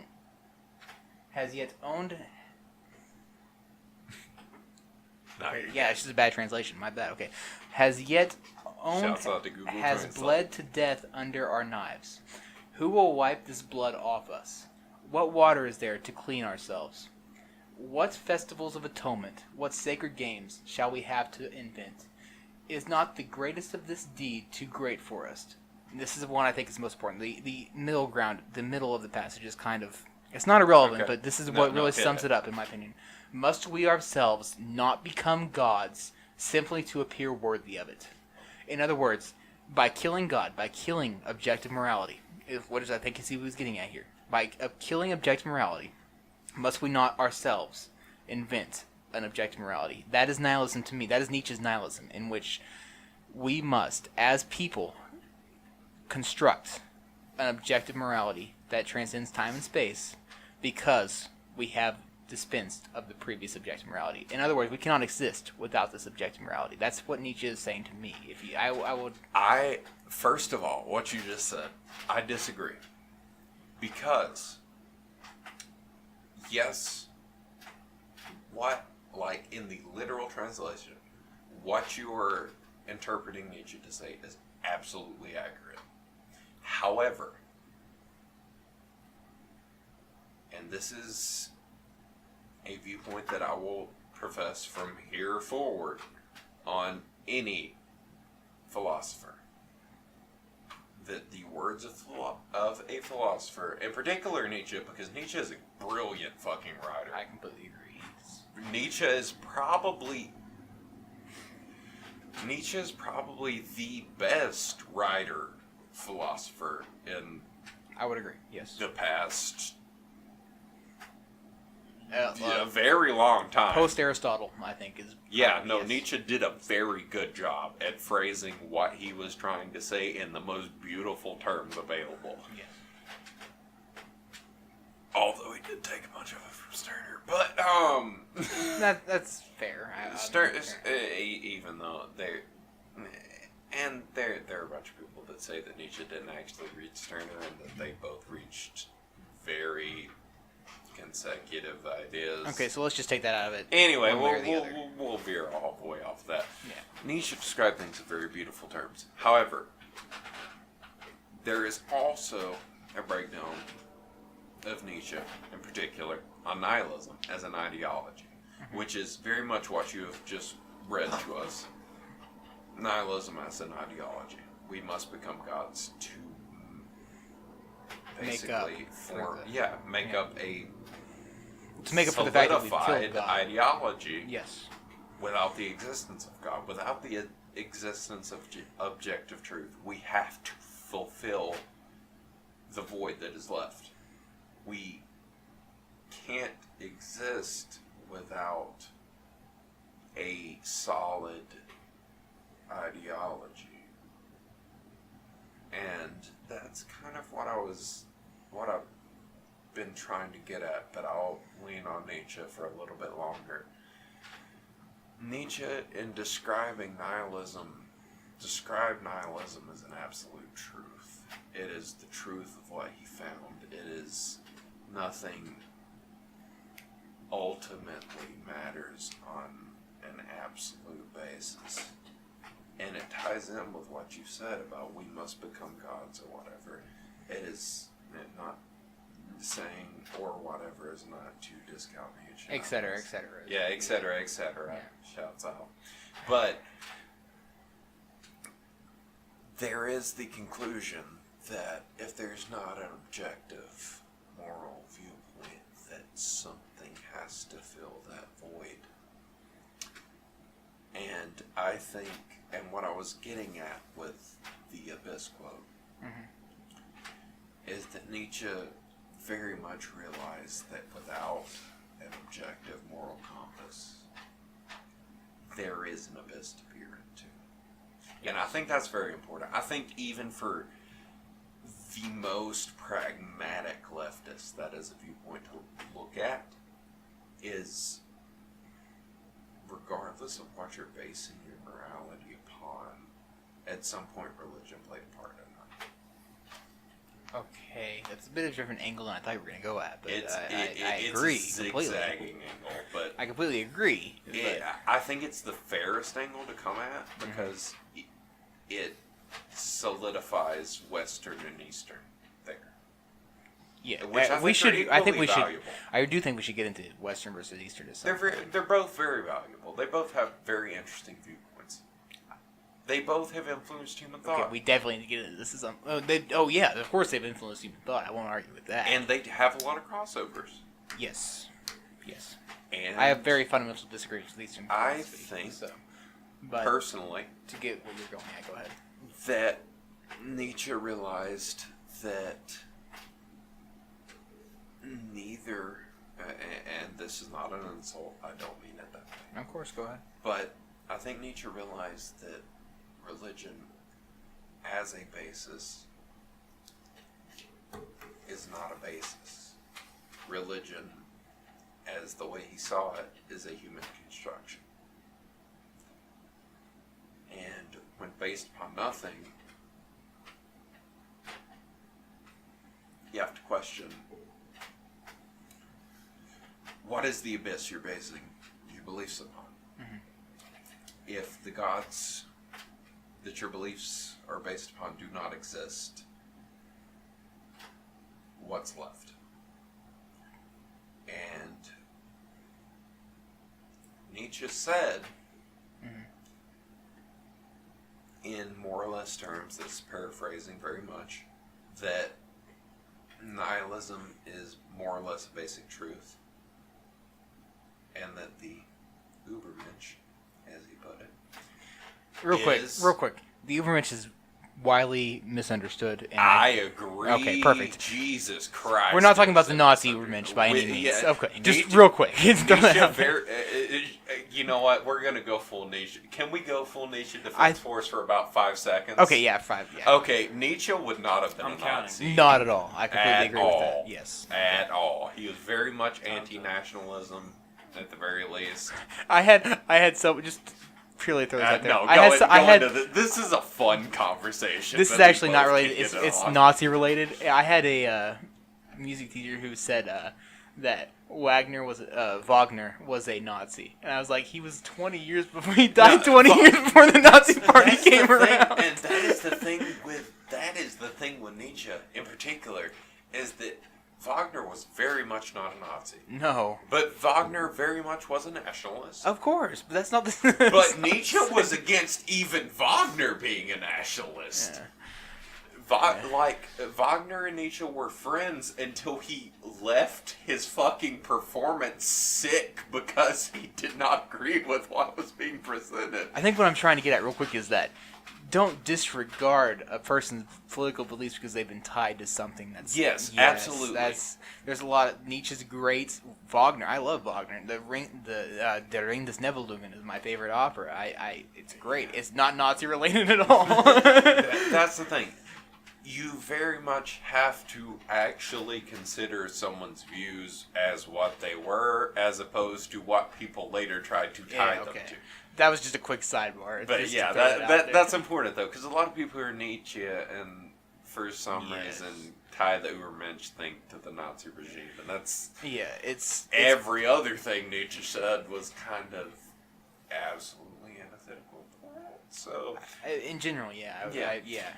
So basically, what I was getting at.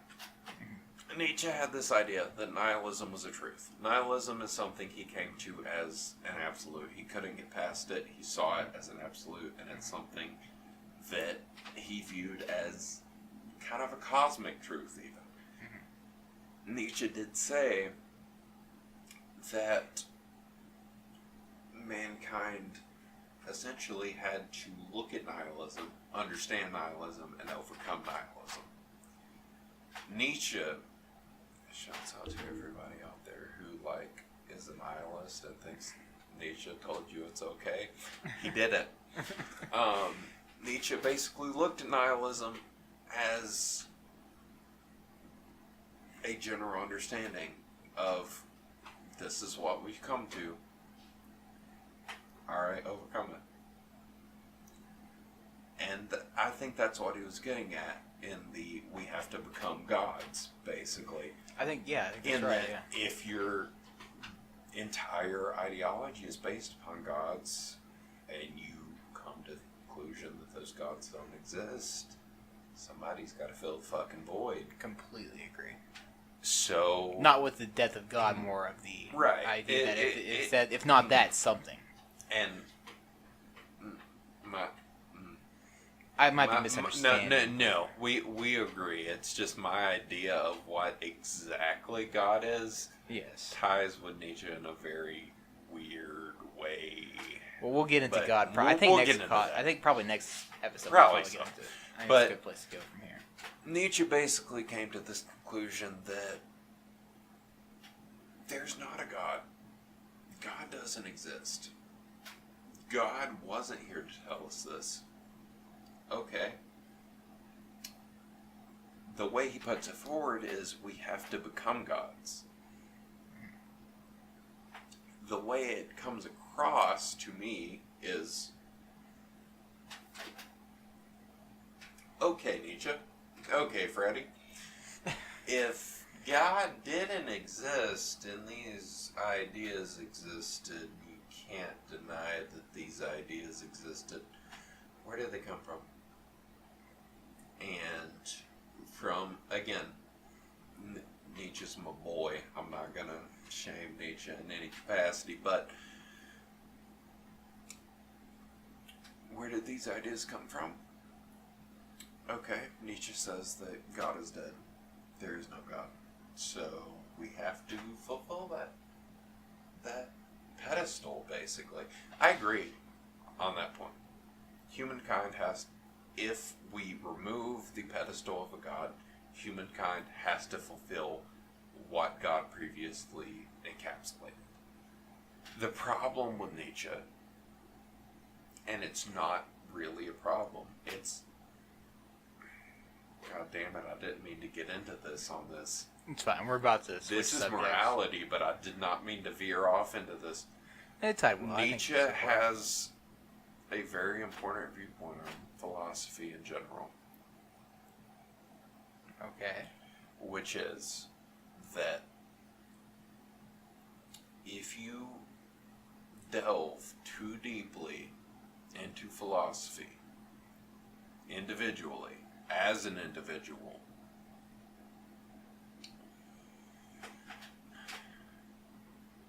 I'm sorry for this. I did not mean to get to this, but this is a little deep, and not deep because I'm fucking cool because I'm deep, but one of the things a roadblock I've hit in philosophical thought and please let us go beyond this because I don't want to end it on this. But Yeah, or um, move on after this. Go ahead. the idea that you peer too deeply into the abyss, the full extent of morality and a philosophical thought is above and beyond what any one human being can accomplish. I think that's fair regardless of your viewpoint. Completely agree. I think Nietzsche tried. He definitely did. I think Nietzsche proved his point. He peered too far into the abyss. And there are various issues that tie into that. He had a lot of physical and mental issues, but philosophy is not a one-man science. No. Philosophy is probably the most intensive science because it deals with what human beings are. It deals with what we think, what we believe, what we feel. Everything tied together. And I think that is the viewpoint that Nietzsche put forward without necessarily even meaning to, is that when you look at the world around you and come to the conclusion that there's not a greater meaning in it, that you have to come up with a greater meaning. You have to come up with a meaning at the very least. Yeah. And I think the problem with Nietzsche is the first thing I said there, which is you have to come up with the meaning. Completely agree. I think Nietzsche looked at every fucking facet of human society, of sentient thought, sapient thought, whatever, and thought, I have to come up with the meaning behind all of this. And I think it broke him. And I think that's fair. It's very possible. And I think that could break anybody. Very, very easily could. And I think that is the abyss he was referring to. And that, I mean, again, it's fair that it would break any individual because it's the whole thing. And that's why I come at it from a subjective angle. That's why I say subjectivism in the way that I do, that subjectivism is a system built upon millions and millions and millions of individual ideas, of individual thought patterns, is that if you come at a system in the sense of the entirety of everything we think, what is right, what is wrong, if you approach that as an individual, if you try to levy out what is right and what is wrong as an individual, it'll break you. No person, I think, personally, can do that. And I think that's true regardless of your viewpoint. If you're a divine objectivist, a person can't handle what is God's work. Oh, no. If you're I think if you're a subjectivist, even high scientifical subjectivist, no individual interpretation covers everything you need to cover. And eventually you'll look into things that outweigh what you know. And that's the curse of humanity, is no individual can know everything. At the same time, as a society, we can know so much and we can compile so much information that I think that is the light that Nietzsche didn't reach. That is the end of the tunnel that Nietzsche never saw. And I think it's important to look at, as Nietzsche said, you can stare into the abyss too long. That take care of fighting monsters, you'll become a monster yourself. That's accurate, but the case and point is that no individual is capable of overcoming it, but as members of a society, as individual human beings, we can piece it together. We can draw the conclusions that we can't reach as individuals, and that you don't. I think take care is the best advice, really. You don't have to dive too deeply into it, and I think that's something that isn't just purely philosophical. That's something that anybody who looks into human beings as a species comes across, psychologists, psychiatrists, political scientists even. You come to realize that human beings are capable of a lot. And the only way we come to any consensus, to any greater understanding is as a whole. No individual human being is capable of processing it all. It's the way it works, unfortunately. And more or less that the way Nietzsche put it forward, and the way I see it, is that nihilism is a truth. Nihilism is something we come upon, and that nihilism doesn't supersede all human thought. Nihilism doesn't mean nothing matters. Nihilism means that nothing matters inherently. Nihilism means there's not a greater purpose. That purpose is something we determine. If that makes sense. It does.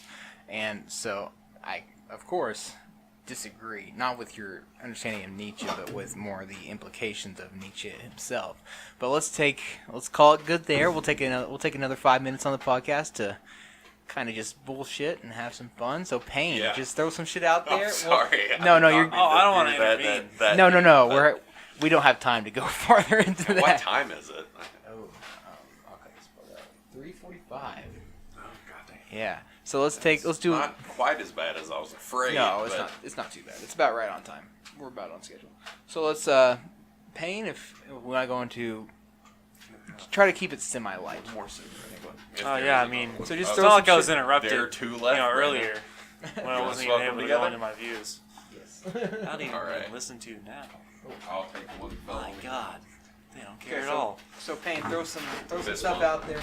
Stuff that can be kept light. I'm a fan of Christian apologetics. We're all a fan of literature here. So I mean, anything that we can keep it light.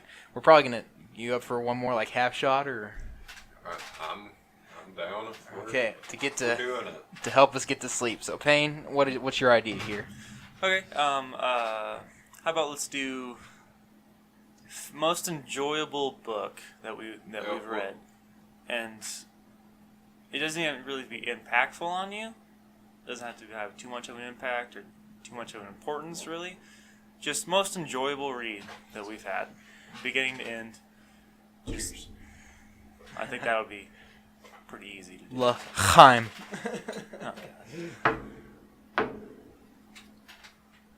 Okay, so go ahead. You're the one talking. Go ahead and start us off. What's your most enjoyable read? I really like Moby Dick.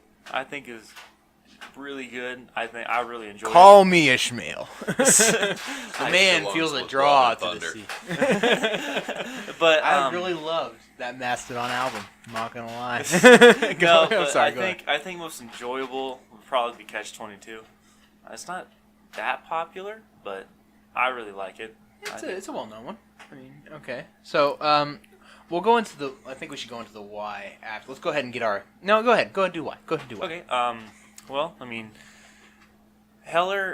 Joseph Heller, the author, he kind of he introduces almost a new type of humor.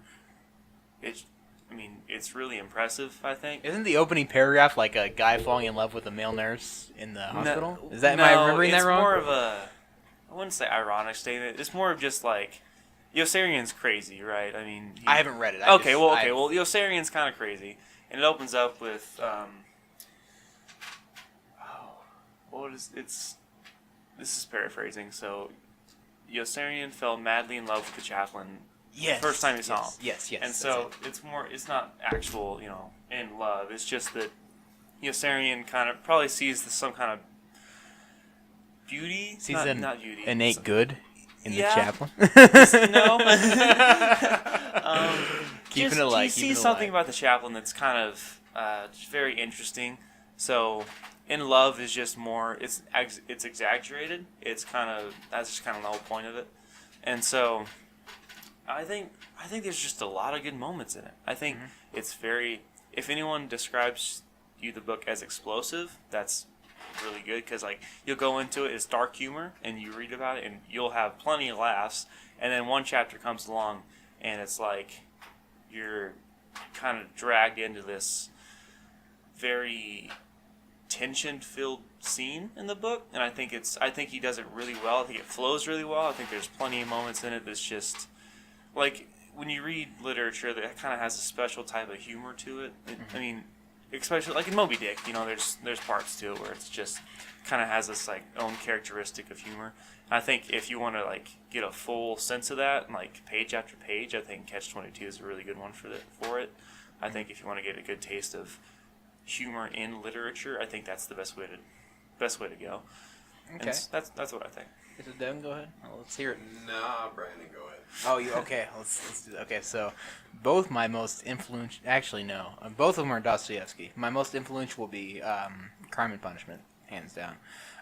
My biggest read, my favorite read, which follows Crime and Punishment very closely, and the most influential would be the Brothers Karamazov. And the reason for that is Dostoevsky does such a very good job of fleshing out characters. Ivan is... Well, actually, real quick, not real quick, but more to emphasize what I'm saying is Dostoevsky does this thing where he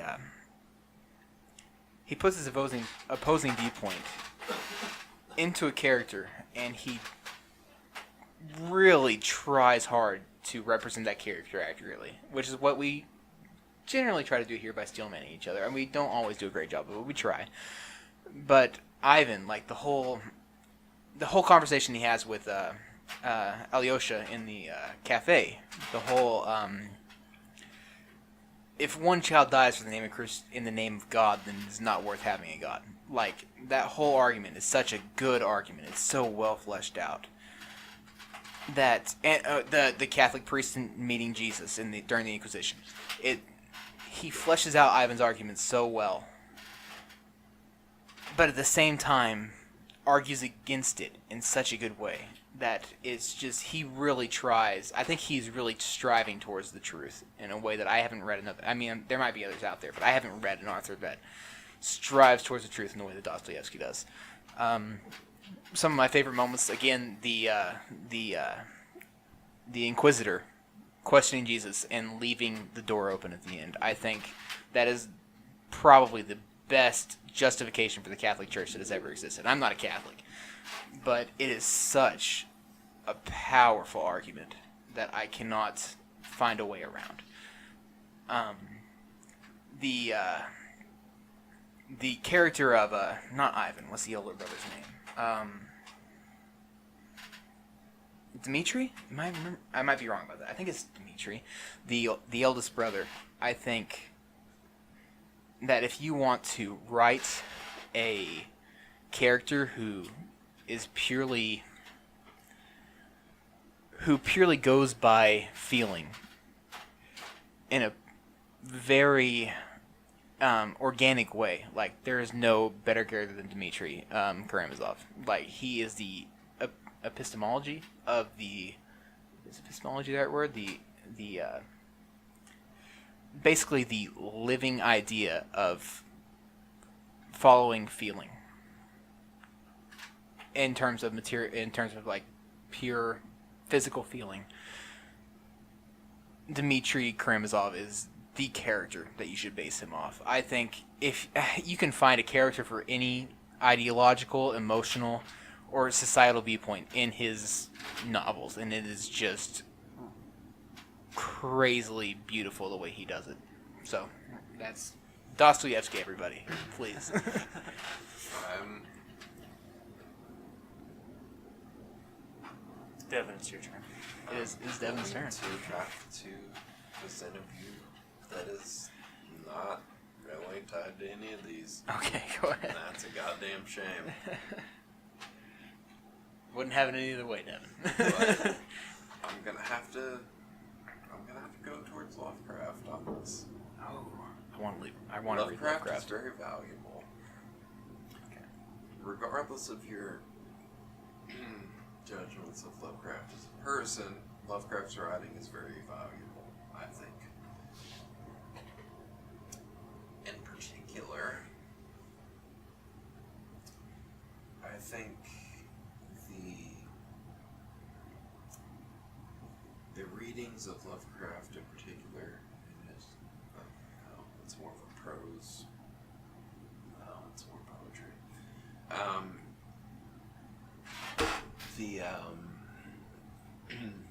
Lovecraft,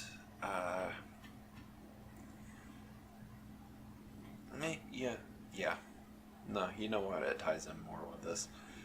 The ideas I put forward about like nihilism and whatnot, it's all kind of, very philosophical and whatever, but Lovecraft put forward this idea of basic nihilism in a fictional context pretty directly. Lovecraft's idea of Azathoth, Lovecraft's idea of the blind idiot god, Lovecraft's idea of everything was created without any kind of thought. It's interesting. It's an interesting thought to look into. And when you look into Lovecraft stories in general, and I'm not necessarily supporting Lovecraft's particular thoughts on certain subjects, but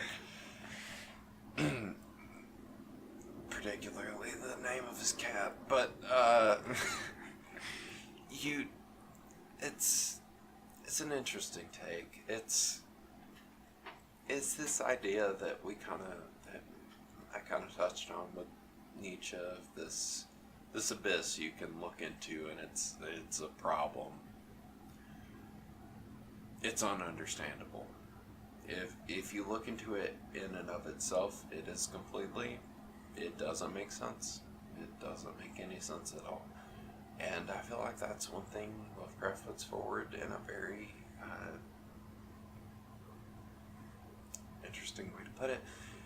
Lovecraft puts ununderstandability forward in a fairly understandable manner.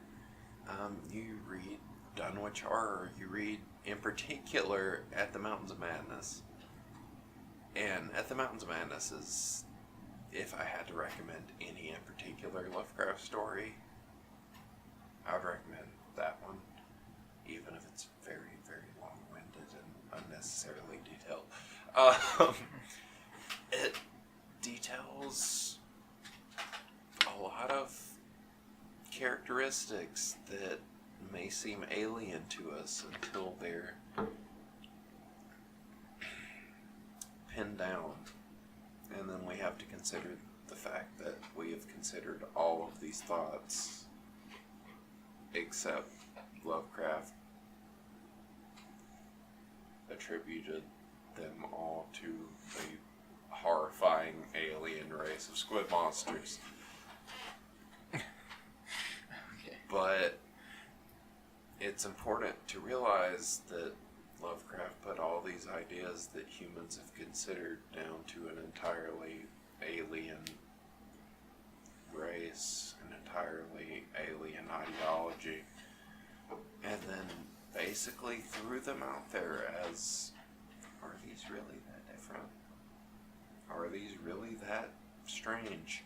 And in At the Mountains of Madness, which is very much a horror story, as everything Lovecraft wrote, but At the Mountains of Madness details a long-stretching record of absolute alien beings, and then says, but these were men.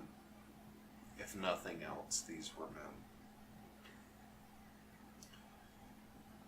And makes us consider that outside of being humans, are the ideas we have tied to who we are, or are they things that anybody could reach? Are they things that are threatened by terrors that any sentient mindset could reach? It really, like, if you read Lovecraft in a modern context, there are a lot of things that jump out that maybe he didn't intend, but very much come out in the context of what is understandable and what is not, and why, and what makes something horrible and what doesn't. And I don't know. I realize that Lovecraft is not that Lovecraft really doesn't fit in with what we're talking about here. I know. I can see how it does. I can see how it does. I don't know. Lovecraft is one of those authors where I read and I'm like, if you read this from the viewpoint of the author, okay, there are certain things you gain. But if you read this from a personal viewpoint, from a modern viewpoint, there are very concerning things you glean from Lovecraft. Even if he didn't intend them to be there, they are there. And it's something to consider, at the very least. Also, read William Blake. Okay, so very quick clarification. I do not consider the Bible to be purely literature. Otherwise, I would have put that as my number one. That's just a pure sidebar. If we're looking at something what I consider to be purely human-made, then I would say Dostoevsky. Otherwise, I'd say the Bible. That's just purely to clarify what I said. But I do want to read Lovecraft. It's on my list, and because I do think he is very interesting. So, next podcast we'll probably go on something completely different, purely because we don't want to terrify you. I don't know. Let's make a quick decision so the audience will know. All right. I think we should kind of switch it up between heavy and less heavy. So, I mean, fair. we went pretty fucking heavy this time, I would say. I did not mean to go this heavy this time. Well, I think we all went pretty well. I mean, besides I Silent wasn't Pain. allowed to. Besides, Shut up, slave. So I think next you time. had the opportunity. Hey, no! I want And you. one When, day when you you will guys reach listen that. back to this audio, I want Read you to. I want Dumbledore. you to hear the interruption. I want you to the listen Elder to it. Char we can't And understand. then- So I think a good way to do this might be to go from heavy to less heavy, switch back and forth that Yeah, way. that'd be good. So next time, let's come to agreement. Would You gotta tie it a little. well, I think we'll probably have multiple iterations I'm not of this gonna- specific I'm not topic. gonna pull you up the fucking Rant, up to the fucking degree on Exodus next time. random thought. We could do something psychological. Like what? Well, we could do personality theory. Oh, Okay. yeah, Young we, Freud. Yeah, no, Ooh, that might be good. That We'll might be do good. We'll do the personality test next time. Okay, yeah. And we'll go over the kind of specifics of it instead of the very deeper meanings behind them. We'll try to keep it surface, more surface level. I think. Maybe surface level, but maybe after we take the test, we can talk about that in particular more than we did this time too. I imagine this will be a part one in terms of subjective versus objective. I don't think this will end anytime This will soon. be a part 1 out of like 7. At least 7 before I convince Devin that there is no other alternative. Will you, though? So we'll meet you. We'll be back here. We'll meet ya. We'll back. meet you. We'll be back here next time. Yeah, we'll do a signing. Okay. So we'll be here next time talking, I guess, personality. That sounds like a good Yeah. way to go here. So we'll go. Personality, So- how that affects your viewpoint, I guess. Yeah, I think that's a good way to go. So we will be here next week. Please tune in. YouTube, SoundCloud, Drunken Dialectics. We just set up a Twitter. Drunken Dialectics. we All ju- together. 1, 2, 3. Drunken Dialectics. Yeah. We just set up a Twitter account, which is we don't have We enough. have a Twitter? I literally just set it up, which there. Hell yeah. Okay, so you will find us at Drunk Dialectics because they have a character limit on that, so that's the best I could do. If we might change that in the future. Yeah, okay, but so those are the places you can find us currently. Please tune in next time, and if you enjoy listening, spread it around. Once again, this has been. And if you have any comments, questions, concerns, feel free to voice them, and we will reply to them in the next podcast. Always. Oh wait, speaking of which, we had a comment on the first video. Devin, what mod are you vaping? This here, my man, is the Mojo Vupu. Mojo Vupu. Is that an I African witchcraft god, or Maybe a little bit. but Okay. It is pretty solidly okay, at the very I've least. never heard something described in that way. Solidly okay. It does what it That- needs to do for You're the not going most to get us part. any ad revenue through that We kind are of talk. not getting any ad revenue through that. I will pick up a more reliable mod that lasts through everything. That lasts more than 4 hours. That's what I'm getting at. But anyway, Perfect. So this has been Brandon Devin. Pain. with Drunken Dialectics.